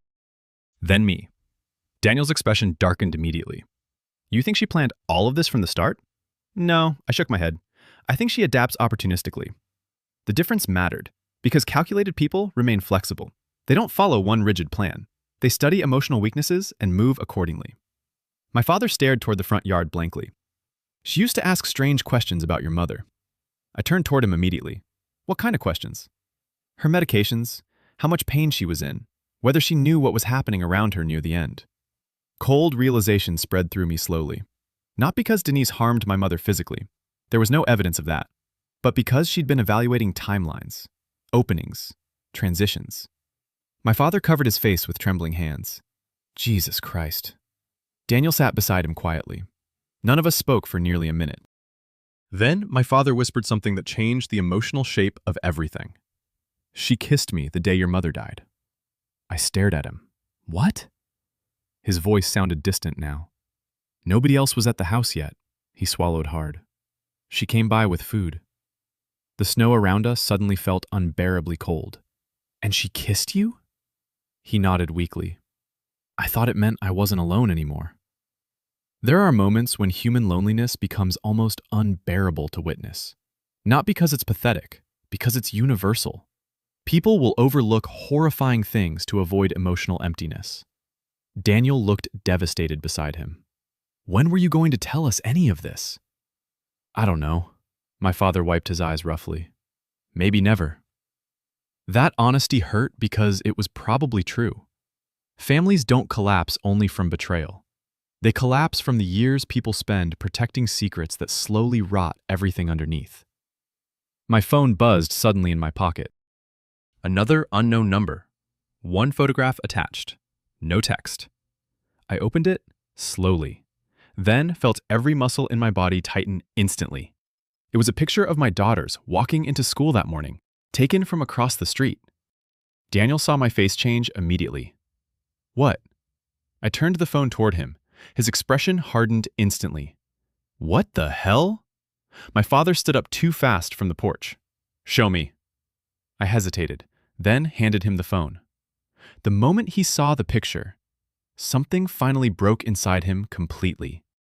Not loudly, quietly, like an old structure giving way after years of hidden damage. Because for the first time since this began, he looked terrified of Denise too. My father sat back down slowly after seeing the photograph. Not exhausted this time, defeated. The kind of defeat that only arrives when denial finally collapses completely under the weight of undeniable reality. Snow drifted silently across the yard, while the three of us stood frozen around that phone screen. Lucy's pink backpack, Emma's winter coat, the timestamp from that morning. Whoever took the picture wanted us to know we were being watched. Daniel spoke first. You call the police? I didn't answer immediately, because I already knew the problem. A single photograph wasn't technically illegal. Creepy wasn't always criminal. That's how manipulative people survive so long. They operate just beneath thresholds normal people expect institutions to protect. She'll deny sending it, I said quietly. My father rubbed both hands over his face. She's trying to scare you. No. I slipped the phone back into my pocket carefully. She's trying to make me react. That distinction mattered. Predators don't just want fear, they want instability, emotion, mistakes, anything usable later. Daniel paced toward the driveway and back again. So what now? We just wait? No. I looked toward my father. We document everything. He nodded slowly. No resistance anymore, no defending her. That part of him was finally dying. And somehow that felt tragic too. Because emotional dependency doesn't disappear cleanly once truth arrives. People grieve manipulative relationships almost the same way they grieve real love. Sometimes harder. Inside the house, I helped my father organize every financial record we could find. Account numbers, transfer histories, property documents, insurance policies. The deeper we dug, the uglier things became. Denise had quietly redirected utility accounts into joint control, changed emergency contacts at 2 banks, scheduled consultations regarding assisted living options neither Daniel nor I knew about. My father stared blankly at one document for a long time. She told me this was normal planning. She was preparing legal infrastructure, I replied. That sentence visibly hurt him. Because structures sound intentional, and intentionality destroys the comforting illusion of misunderstanding. Daniel opened another folder, suddenly. What's this? I walked over. Medical release forms, signed 3 months earlier. My stomach tightened instantly. Dad. He looked confused. What? These give Denise access to private medical information. I thought husbands and wives shared those things. Normally, yes. But now every document looked different through the lens of pattern. I kept reading, then stopped cold. Buried near the bottom was authorization language regarding cognitive evaluations. The room seemed to narrow around me. She planned competency claims months ago. Daniel swore quietly under his breath. My father looked physically sick again. I didn't read all of it. That sentence echoed painfully through the kitchen. I didn't read all of it. Most family destruction begins there. Trust replacing caution. Love replacing verification. By late afternoon, Margaret called with an update. The emergency asset protection filing went through. Good, small victory, but her tone remained serious. There's something else. I stepped away into the hallway while Daniel stayed with Dad. What? Denise retained a very aggressive divorce attorney. Of course she did. Anything unusual? A brief pause. Yes. I waited. She's requesting psychological evaluation records involving your daughters. The air left my lungs instantly. What? She's implying the children may have witnessed emotional instability. I gripped the phone harder. She talked to them for less than 2 minutes. I know. Margaret's voice softened slightly. This isn't about truth anymore. No, it wasn't. It was about pressure, fear, narrative density. If enough smoke exists, eventually people stop caring whether there's actual fire. I looked back toward the kitchen where my father sat motionless at the table. She's trying to destroy everyone now. Yes, Margaret said quietly, because containment failed. That phrase stayed with me. Containment failed, meaning me. I'd resisted publicly, documented evidence, found Martin, exposed patterns. So now escalation became necessary. After hanging up, I stood alone in the hallway, staring at old family photographs lining the wall. Me holding Emma as a baby, Lucy asleep on my chest years earlier. My parents smiling at some long-forgotten barbecue before cancer entered the family like weather that never left. Normal life. That's what predators destroy first. Not money, psychological safety, the ability to exist without suspicion poisoning ordinary moments. When I returned to the kitchen, my father looked up immediately. What did she do now? I told him. Every word. I watched the guilt spread across his face slowly like illness. She's involving the girls because of me. No, I said firmly. Because she's losing. But even as I said it, part of me wondered what winning actually looked like anymore. There are conflicts where survival itself becomes exhausting enough to resemble defeat. That evening, Claire came to pick me up from Dad's house. The second she saw my face, she knew something had worsened. What happened? I waited until we were in the car before explaining. She listened in silence. Then finally, I want cameras at the school. We can't legally do that ourselves. Then I'll volunteer there every day if I have to. Fear changes mothers, too. Not into weaker people, into strategic ones. At home, Emma sat at the kitchen counter doing homework, while Lucy colored quietly beside her. Ordinary. Peaceful. The sight nearly broke me, because innocence looks terrifyingly fragile once someone weaponizes children emotionally.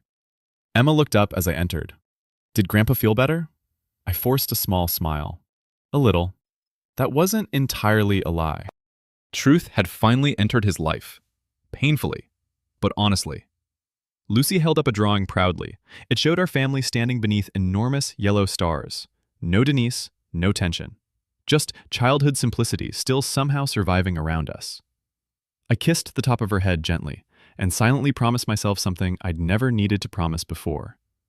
No matter how ugly this became, I would not allow my daughter's emotional world to be poisoned permanently by adult manipulation. Later that night, after the girls were asleep, Claire and I sat together on the living room floor beneath the soft glow of the Christmas lights still hanging near the fireplace. Neither of us had taken them down yet, maybe because removing them felt like admitting the season itself had been ruined. Claire leaned against the couch quietly. When this started, she said softly, I thought Denise wanted attention. I looked toward the dark hallway. So did I. But this isn't attention. No. She turned toward me slowly. She enjoys destabilizing people. That word again. Not anger, not greed alone. Destabilization. Some people need emotional confusion around them constantly because clarity threatens their control. I rubbed tired eyes. Martin said she studies people. Claire nodded faintly. She studied your father's loneliness. Then, after a pause, "And your protectiveness." That landed hard because it was true. Denise understood almost immediately that I would become the primary obstacle once she moved deeper into Dad's finances, and she adapted accordingly. Claire lowered her voice. "You know what scares me most?" "What?" "She never loses control emotionally." I thought about every interaction carefully, the tears arriving precisely on cue, the strategic fragility, the calm accusations, the emotional reversals. Claire was right. Even her anger seemed rehearsed. "You think she believes her own lies?" Claire asked quietly. I considered that for a long moment, then answered honestly. "I think she believes control equals safety." The room fell silent again afterward. Outside, wind pushed snow against the windows in soft, uneven bursts. Eventually, Claire spoke again. "What happens if she comes back?" Funny, the exact same question my father asked earlier. Only Claire's version carried different fear. Not loneliness, protection. I stared at the fading Christmas lights a while before answering. "She will come back the same way." Claire frowned slightly. "What does that mean?" I looked toward the front door, toward the darkness beyond it. "She's done pretending to be family now." At almost midnight, my phone buzzed again. Unknown number.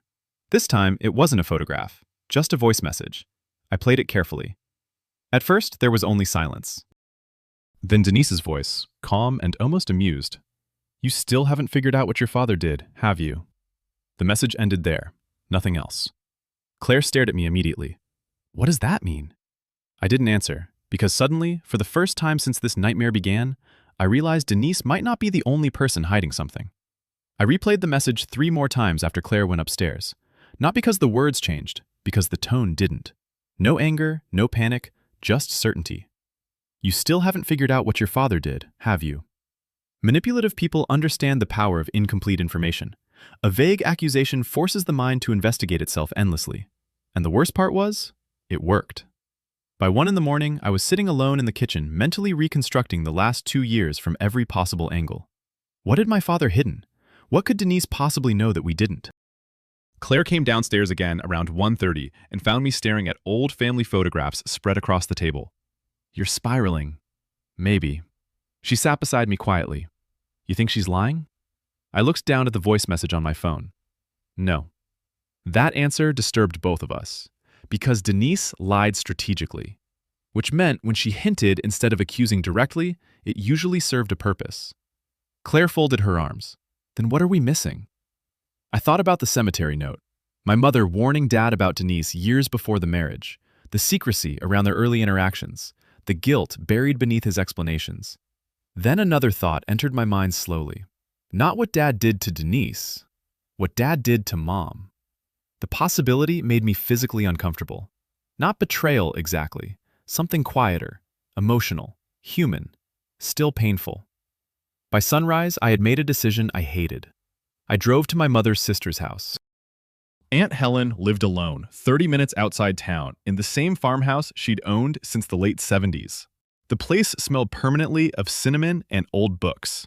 She opened the door, wearing slippers and immediate concern. "Ethan? I need to ask you something." That alone told her it was serious. Families recognize certain tones instinctively. She made tea while I explained everything carefully. Not every detail, just enough. When I finally mentioned Denise's message, Helen sat very still. Too still. And suddenly, I knew. "You know something." Her eyes lowered immediately. Oh God. My chest tightened. "What?" Helen took a long breath before speaking. "Your mother called me crying once." She rubbed her hands together slowly. "About 6 months before she died. The kitchen seemed to narrow around us." "Why?" "She thought your father was having an emotional affair." There it was. Not explosive, not physical. Somehow worse. Because emotional betrayal during terminal illness carries a special kind of loneliness. I stared at the steam rising from untouched tea. With Denise? Helen nodded once. She saw them talking outside the garage after one of her treatments. My stomach turned slowly. What exactly happened? Helen looked miserable. Your mother confronted him. And? He denied anything inappropriate. That sounded exactly like my father. Not entirely lying, but protecting emotional comfort at someone else's expense. She believed him? I asked quietly. Helen hesitated. That's complicated. No, that meant no. She wanted to believe him, Helen admitted, but after that, something changed.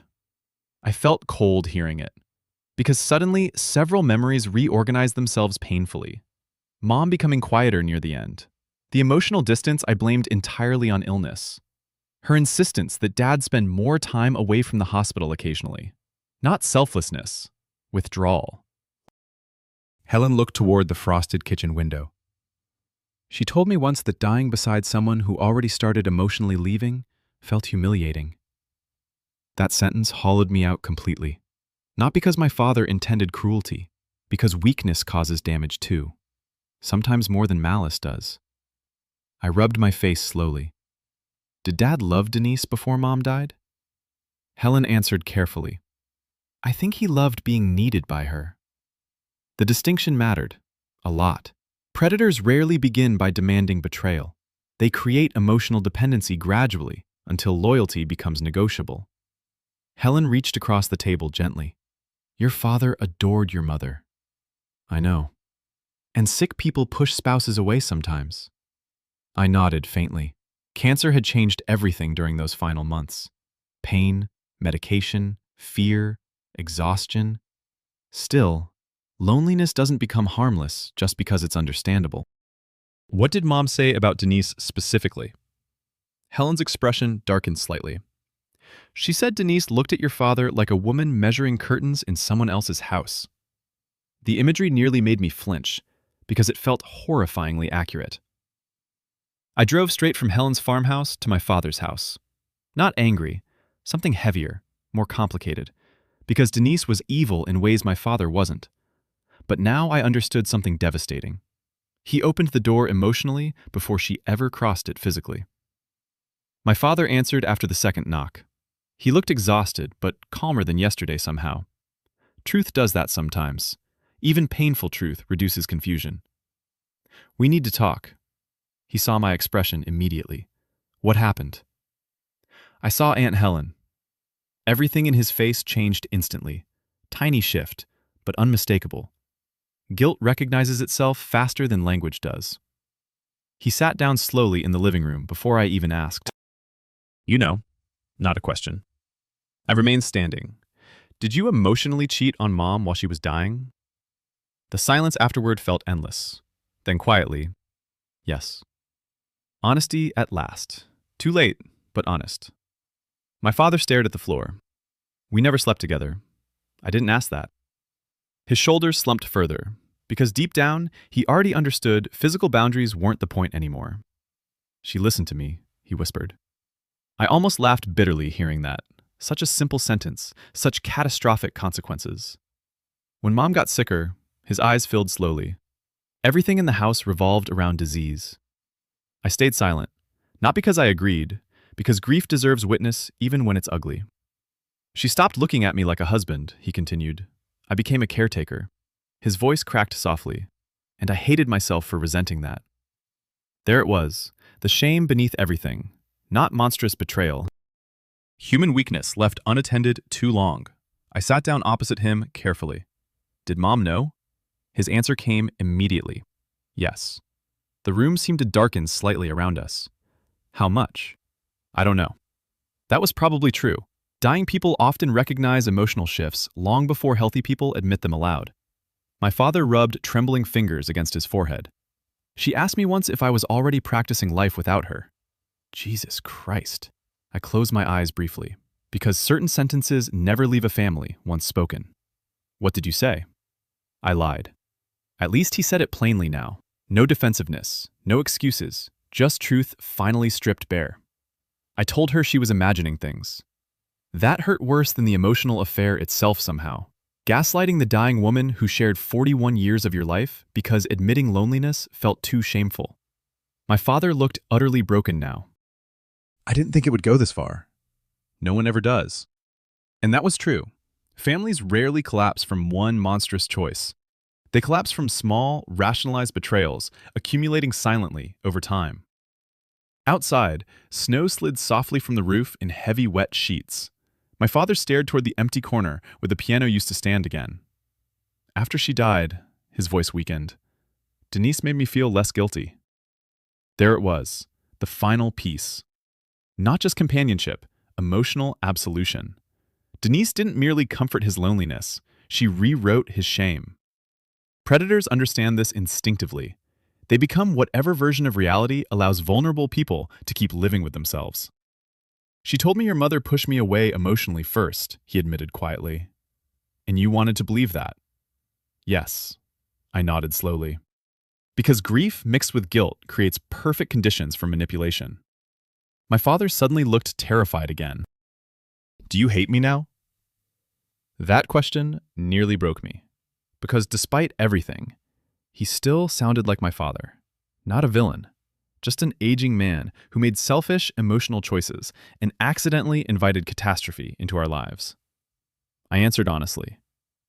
No. His eyes filled immediately. But I'm angry Mom had to carry that pain while she was dying. He lowered his head slowly. So am I. The honesty in that mattered. Not enough to erase anything, but enough to make him human again. Then he whispered something so quietly I almost missed it. She asked me not to leave her alone with Denise near the end. I froze. What? My father looked sick, saying it aloud. She said Denise made her uncomfortable. Cold moved through me instantly. Why? She never explained fully. I sat forward sharply. Dad. He swallowed hard. One night at the hospital, his voice trembled slightly now. Your mother woke up upset after Denise visited. My pulse slowed. What happened? She thought Denise was looking through her purse. The room fell silent. A dying woman, hospital room, another woman searching through personal belongings while pretending concern. Predatory behavior doesn't begin suddenly. It leaks out in moments decent people dismiss because the alternative feels too ugly. What was in the purse? My father stared blankly ahead. Her jewelry. I felt actual nausea. Because suddenly, Denise's obsession with my mother's necklace made horrifying sense. Not sentiment, acquisition. My father covered his face. I should have listened. Yes, he should have. But regret arrives after damage, not before. Then the front doorbell rang. Both of us looked up immediately. 3 sharp chimes. Unexpected, wrong. My father stood slowly, and for the first time since childhood, I saw genuine fear in him before opening his own front door. I replayed the message 3 more times after Claire went upstairs. Not because the words changed, because the tone didn't. No anger, no panic, just certainty. You still haven't figured out what your father did, have you? Manipulative people understand the power of incomplete information. A vague accusation forces the mind to investigate itself endlessly. And the worst part was, it worked. By 1 in the morning, I was sitting alone in the kitchen, mentally reconstructing the last 2 years from every possible angle. What had my father hidden? What could Denise possibly know that we didn't? Claire came downstairs again around 1:30 and found me staring at old family photographs spread across the table. You're spiraling. Maybe. She sat beside me quietly. You think she's lying? I looked down at the voice message on my phone. No. That answer disturbed both of us, because Denise lied strategically, which meant when she hinted instead of accusing directly, it usually served a purpose. Claire folded her arms. Then what are we missing? I thought about the cemetery note, my mother warning Dad about Denise years before the marriage, the secrecy around their early interactions, the guilt buried beneath his explanations. Then another thought entered my mind slowly. Not what Dad did to Denise, what Dad did to Mom. The possibility made me physically uncomfortable. Not betrayal exactly, something quieter, emotional, human, still painful. By sunrise, I had made a decision I hated. I drove to my mother's sister's house. Aunt Helen lived alone 30 minutes outside town, in the same farmhouse she'd owned since the late 70s. The place smelled permanently of cinnamon and old books. She opened the door wearing slippers and immediate concern. Ethan, I need to ask you something. That alone told her it was serious. Families recognize certain tones instinctively. She made tea while I explained everything carefully. Not every detail, just enough. When I finally mentioned Denise's message, Helen sat very still, too still, and suddenly I knew. You know something. Her eyes lowered immediately. Oh God, my chest tightened. What? Helen took a long breath before speaking. Your mother called me crying once. She rubbed her hands together slowly. About 6 months before she died. The kitchen seemed to narrow around us. Why? She thought your father was having an emotional affair. There it was. Not explosive, not physical. Somehow worse. Because emotional betrayal during terminal illness carries a special kind of loneliness. I stared at the steam rising from untouched tea. With Denise? Helen nodded once. She saw them talking outside the garage after one of her treatments. My stomach turned slowly. What exactly happened? Helen looked miserable. Your mother confronted him. And? He denied anything inappropriate. That sounded exactly like my father. Not entirely lying, but protecting emotional comfort at someone else's expense. She believed him? I asked quietly. Helen hesitated. That's complicated. No, that meant no. She wanted to believe him, Helen admitted, but after that, something changed. I felt cold hearing it, because suddenly several memories reorganized themselves painfully. Mom becoming quieter near the end. The emotional distance I blamed entirely on illness. Her insistence that Dad spend more time away from the hospital occasionally. Not selflessness. Withdrawal. Helen looked toward the frosted kitchen window.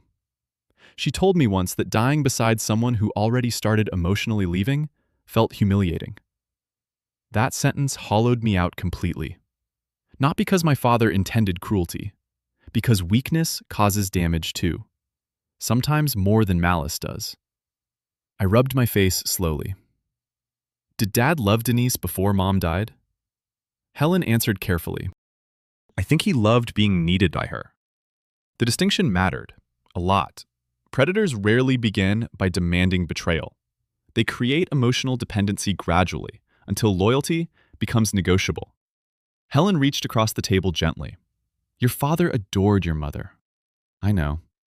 And sick people push spouses away sometimes. I nodded faintly. Cancer had changed everything during those final months. Pain, medication, fear, exhaustion.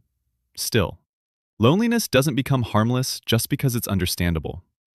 What did Mom say about Denise specifically? Helen's expression darkened slightly. She said Denise looked at your father like a woman measuring curtains in someone else's house. The imagery nearly made me flinch, because it felt horrifyingly accurate. I drove straight from Helen's farmhouse to my father's house. Not angry, something heavier, more complicated. Because Denise was evil in ways my father wasn't. But now I understood something devastating. He opened the door emotionally before she ever crossed it physically. My father answered after the second knock. He looked exhausted, but calmer than yesterday somehow. Truth does that sometimes. Even painful truth reduces confusion. We need to talk. He saw my expression immediately. What happened? I saw Aunt Helen.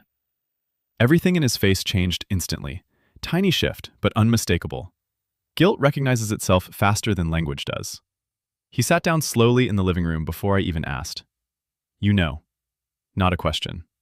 I remained standing. Did you emotionally cheat on Mom while she was dying? The silence afterward felt endless. Then quietly, yes. Honesty at last. Too late, but honest. My father stared at the floor. We never slept together. I didn't ask that. His shoulders slumped further, because deep down, he already understood physical boundaries weren't the point anymore. She listened to me, he whispered. I almost laughed bitterly hearing that. Such a simple sentence, such catastrophic consequences. When Mom got sicker, his eyes filled slowly. Everything in the house revolved around disease. I stayed silent, not because I agreed, because grief deserves witness even when it's ugly. She stopped looking at me like a husband, he continued. I became a caretaker. His voice cracked softly, and I hated myself for resenting that. There it was, the shame beneath everything. Not monstrous betrayal, human weakness left unattended too long. I sat down opposite him carefully. Did Mom know? His answer came immediately. Yes. The room seemed to darken slightly around us. How much? I don't know. That was probably true. Dying people often recognize emotional shifts long before healthy people admit them aloud. My father rubbed trembling fingers against his forehead. She asked me once if I was already practicing life without her.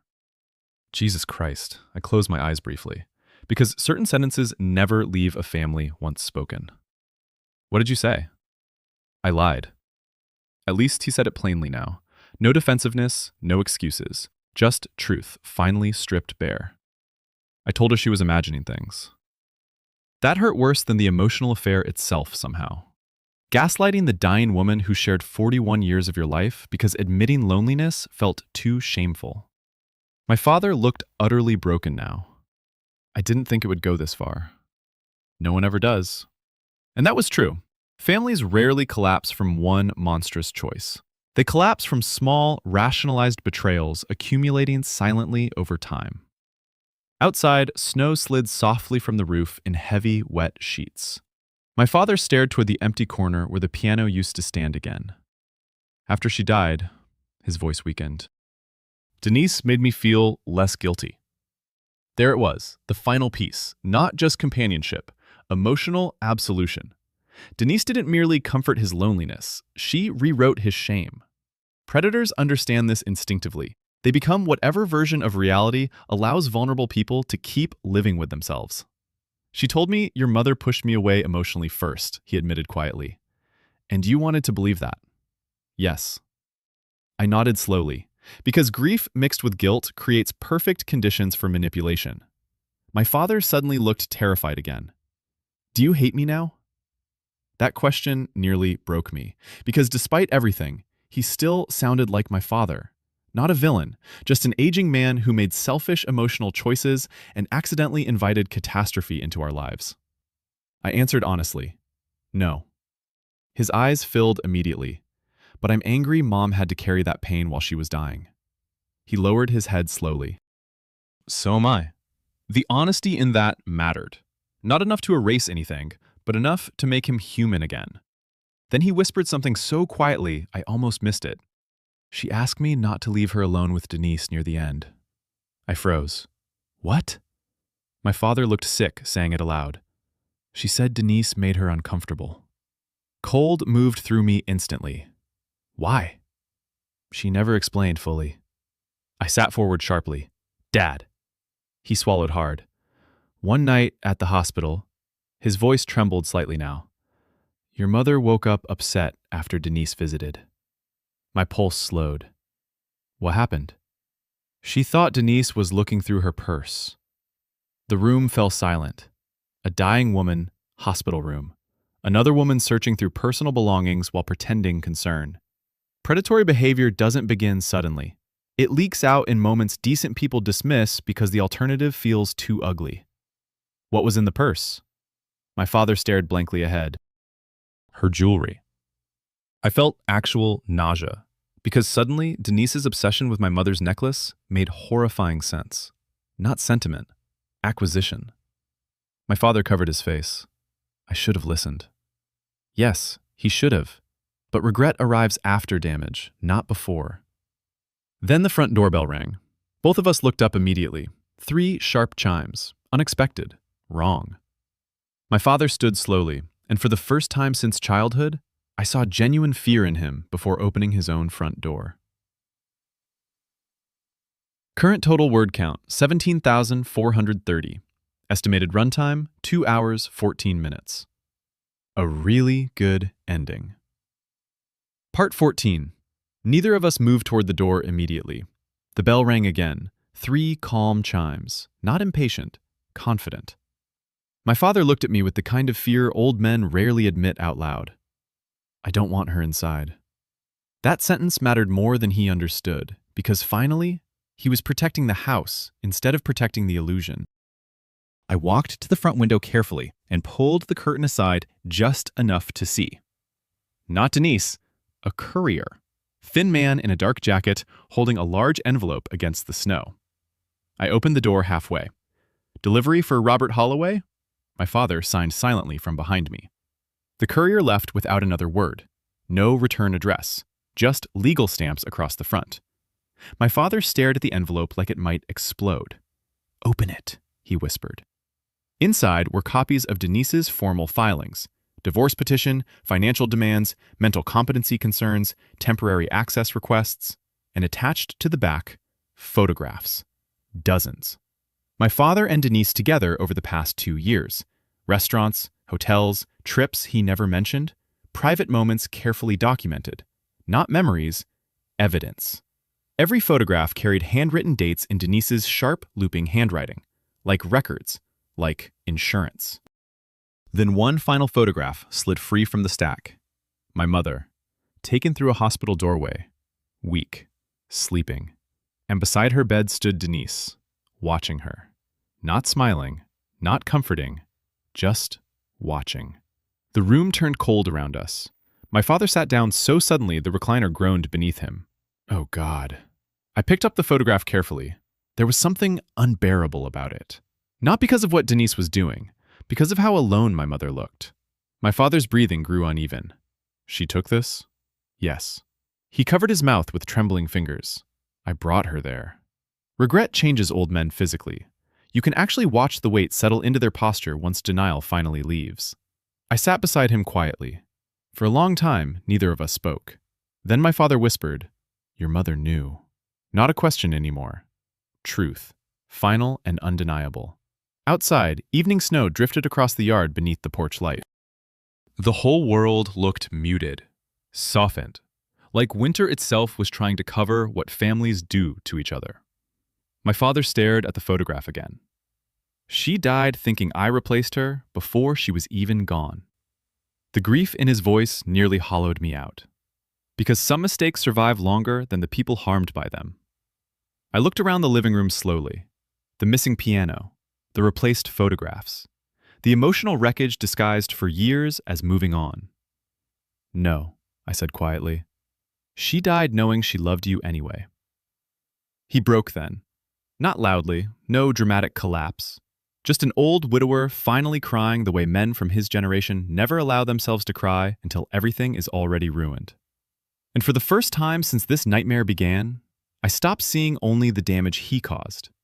I saw the punishment too. The loneliness, the guilt, the realization that he traded pieces of his family for the temporary comfort of feeling wanted. That was his real sentence, not Denise. Memory. Eventually, he wiped his face and looked toward me again. "I need to fix this. You can't fix all of it." I know. That mattered too. Accountability without fantasy. The rarest kind. The next few weeks unfolded quietly after that. Not peacefully, quietly. Margaret and Victor dismantled Denise's financial claims piece by piece. The competency petition collapsed once medical evaluations proved my father perfectly coherent. The threatening messages were documented. The school photograph became part of a harassment complaint. And when confronted with potential investigation into financial coercion, Denise disappeared. No dramatic courtroom confession, no screaming confrontation, just absence. People like her rarely stay once exposure becomes more dangerous than profit. She left town sometime in February. Martin called me once afterward. "She always runs when people stop doubting themselves." That sentence stayed with me, because manipulation depends on confusion the way fire depends on oxygen. My father never saw Denise again, at least not in person. A few final letters arrived through attorneys over the following months. Cold, transactional, requesting settlements, assets, negotiations. But the emotional performance was gone now. No tears, no love, no fear. Just calculation stripped bare at last. And somehow, that hurt my father more than the lies ever did. Because once manipulation loses its mask, you realize how little of the relationship was ever truly yours. Spring arrived slowly that year. The snow melted unevenly across my father's property, revealing dead grass and broken branches beneath. One afternoon, Daniel and I helped him move furniture back into the living room. Old photographs returned to the walls. My mother's quilt came back out of storage. And after weeks of searching, we found the piano. A retired music teacher 40 miles away had purchased it from the estate sale company Denise used. She sold it back to us for almost nothing after hearing the story. The movers brought it home on a rainy Thursday afternoon. My father stood silently beside the doorway while they rolled it carefully across the hardwood floor. When they finished, he touched the top of the piano gently, like someone apologizing without words. Later that evening, Emma sat beside him on the bench. "You gonna play, Grandpa?" He smiled sadly. "I forgot how." "That's okay," she said. "You can remember slowly." Children heal things adults overcomplicate. He taught himself again over the following months. Simple songs at first, shaky fingers, long pauses. But slowly, the house changed. Not back into what it was. That's impossible. Families never return to innocence after certain truths emerge. But something honest began growing there instead. One evening near the end of summer, my father invited all of us for dinner. Nothing elaborate. Soup, fresh bread, store-bought pie. The ordinary kind of meal families stop appreciating until crisis reminds them how fragile ordinary life really is. Halfway through dinner, my father stood quietly and disappeared upstairs. He returned carrying a small wooden box, my mother's jewelry box. He placed it carefully on the table in front of Claire, then looked at Emma and Lucy. "These belong to the women in this family," he said softly, and I forgot that for a while.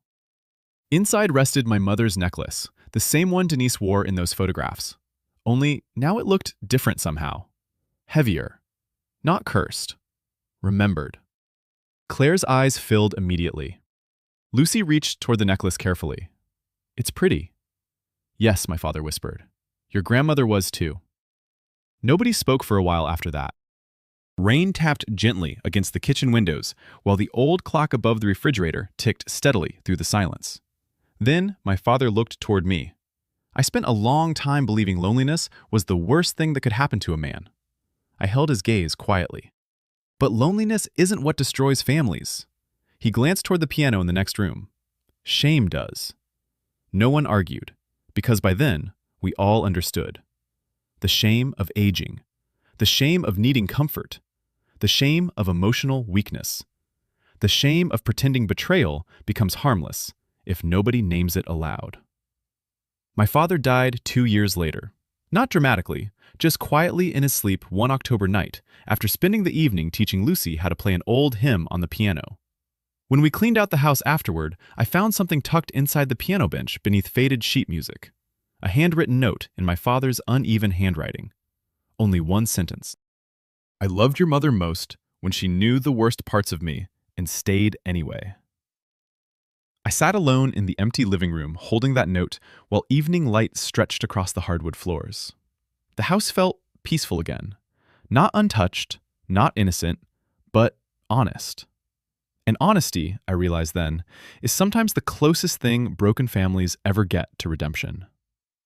Before leaving, I walked through the rooms one final time. The piano remained near the window. My mother's photographs hung where they belonged again. The old clock still ticked softly above the kitchen doorway. And for the first time in years, the house no longer felt like it was waiting for someone dangerous to enter it. Only memory remained there now. Memory. And the quiet sound of a family that finally stopped lying to itself. 3 weeks after my father's funeral, the house still smelled faintly like him. Old coffee, pine soap, dust trapped inside heating vents older than I was. Grief changes shape after funerals. The first wave is noise. Relatives, casseroles, paperwork, flowers dying slowly in vases. But afterward comes the quieter stage, the inventory stage. You begin discovering what the dead left unfinished. Daniel and I spent most afternoons sorting through boxes in the garage, while Claire handled estate paperwork inside. My father had labeled everything obsessively near the end. Tools, taxes, photos, mom's things. That last box sat unopened for days. Neither of us wanted to touch it first. Eventually, Daniel pushed it gently toward me across the garage floor. "You do it." I nodded. Inside were photo albums, old anniversary cards, my mother's recipe notebooks, and dozens of folded, handwritten letters tied together with blue ribbon. Not Dad's handwriting, Mom's. Most were dated during her cancer treatments. I sat down slowly on the old workbench stool while Daniel continued sorting quietly nearby. The first few letters were ordinary. Memories, instructions, stories she wanted us to remember. But halfway through the stack, the tone changed. One letter addressed to my father had never been sealed. I shouldn't have read it. I knew that immediately. But grief weakens boundaries between the living and the dead, so I unfolded it carefully. Your father has started grieving me before I'm gone. I stopped breathing for a second. Not because I didn't already know, because she knew too. The handwriting grew shakier farther down the page. I don't blame him for being lonely. I blame him for pretending loneliness makes dishonesty harmless. I stared at those words for a long time, then continued reading. That woman doesn't love him. She studies whatever hurts inside people and becomes the medicine for it. My chest tightened slowly. Mom knew. Maybe not everything, but enough. Another line near the bottom nearly broke me completely. Please don't let your father disappear into shame after I'm gone. Shame makes men easier to manipulate than weakness ever does. I lowered the letter carefully. The garage suddenly felt too small, too warm. Daniel noticed my face immediately. What? I handed him the page silently. He read it slower than I had, then sat down heavily beside me. She knew all along. Yes. Neither of us spoke for a while afterward. Outside, rain tapped softly against the roof. Somewhere farther down the street, a lawnmower droned faintly through the damp afternoon air. Ordinary sounds. Life continuing carelessly while families excavate emotional ruins. Daniel rubbed his jaw slowly. You know what's messed up? What? She spent her last months protecting him emotionally. That was exactly what the letter felt like. Not bitterness, protection. Even dying, my mother worried more about what guilt would do to my father than what betrayal did to herself. There are women who carry entire families emotionally without anyone realizing until they're gone. Mom was one of them. Daniel handed the letter back carefully. You think Dad ever read this? I looked again at the unsealed envelope. No. And suddenly I knew why. My mother never gave it to him because she understood something terrible. A man drowning in shame cannot distinguish between accountability and condemnation. She waited too long, hoping he would come back to himself emotionally before she died. And then she ran out of time. That realization stayed with me the rest of the afternoon. By evening, the rain had stopped. Claire brought dinner over to the house so we could continue sorting through paperwork. Emma and Lucy wandered through rooms carrying old photographs and asking endless questions about people they barely remembered. Was Grandma funny? Did Grandpa always snore this loud? Why are old couches scratchy? Children rescue grieving houses from becoming mausoleums. At one point, Lucy sat at the piano, absent-mindedly pressing uneven notes with one finger. The sound drifted softly through the living room, and for a split second, the house felt alive again. Not healed, but breathing. Later that night, after everyone left, I stayed behind, alone, to finish organizing financial documents. The silence felt different now, less haunted, closer to tired. Around 11, I noticed one final folder tucked beneath the desk drawer in my father's office. No label, just a plain manila envelope. Inside was a single cassette tape. Old, worn, and attached to it with masking tape was one handwritten sentence. If Denise ever comes back, listen first. I stared at it for a long time, then looked toward the old tape recorder still sitting dusty on the bookshelf. My stomach tightened slowly. Because even after everything, part of me still feared what else remained buried inside this family. I inserted the tape carefully. Pressed play. Static crackled softly at first, then my father's voice, older than I remembered somehow, exhausted. If you're hearing this, he said quietly, then I probably didn't tell you everything before I died. I sat down slowly in the dark office. Rainwater dripped softly outside the gutters. The tape hissed faintly between sentences. She came back once after the divorce filing. My pulse slowed immediately. What? I leaned closer instinctively. She showed up at the house around midnight while you were away on business. The room seemed to tighten around me. Dad never told me this. I let her inside. Of course he did. Not because he trusted her anymore, because loneliness leaves habits behind long after love dies. His voice cracked slightly on the recording. She cried, said she was scared, said she never meant for things to go so far. I closed my eyes briefly, the performance again, even after exposure. She asked me whether I ever told you about the money. Money? My father inhaled shakily on the tape. There's an account you boys don't know about. I sat upright instantly. What account? She convinced me to move money there after your mother got sick. My stomach turned slowly. Not inheritance greed, concealment. She said it would prevent family conflict after I died. Classic Denise, turned secrecy into protection. My father continued. I knew it was wrong almost immediately, but by then, a long pause filled with tape hiss. I was ashamed enough to keep cooperating. There it was again, shame, the emotional glue holding manipulation together. Then his voice lowered further. She emptied the account before she left. I stared into the darkness of the office. How much? Another pause. $480,000. The number hit like physical impact. Nearly $500,000. Gone. My father exhaled slowly on the tape. I didn't tell you because I couldn't bear watching my sons realize I helped destroy part of your mother's legacy willingly. I rubbed my face hard. Jesus Christ. Not because of the money itself, because shame had still been protecting Denise long after truth surfaced. The tape continued. But if she ever returns, his voice weakened. There's one thing you need to know. I leaned forward unconsciously. She never cared about the money most. Silence crackled briefly through the recorder. Then, she cared about winning against your mother. Cold spread slowly through my chest. My father sounded hollow now. I think Denise hated women who were genuinely loved. I stared at the spinning cassette reel. She used to ask strange questions after your mother's funeral. His breathing sounded uneven. Not about the house, not about the will. A pause. About whether I cried harder when your mother died than when Denise left. I closed my eyes, because suddenly everything made horrifying emotional sense. The necklace, the piano, the photographs, the hospital visit. None of it was just greed. Denise wanted replacement, erasure. My father's final words on the tape came quietly.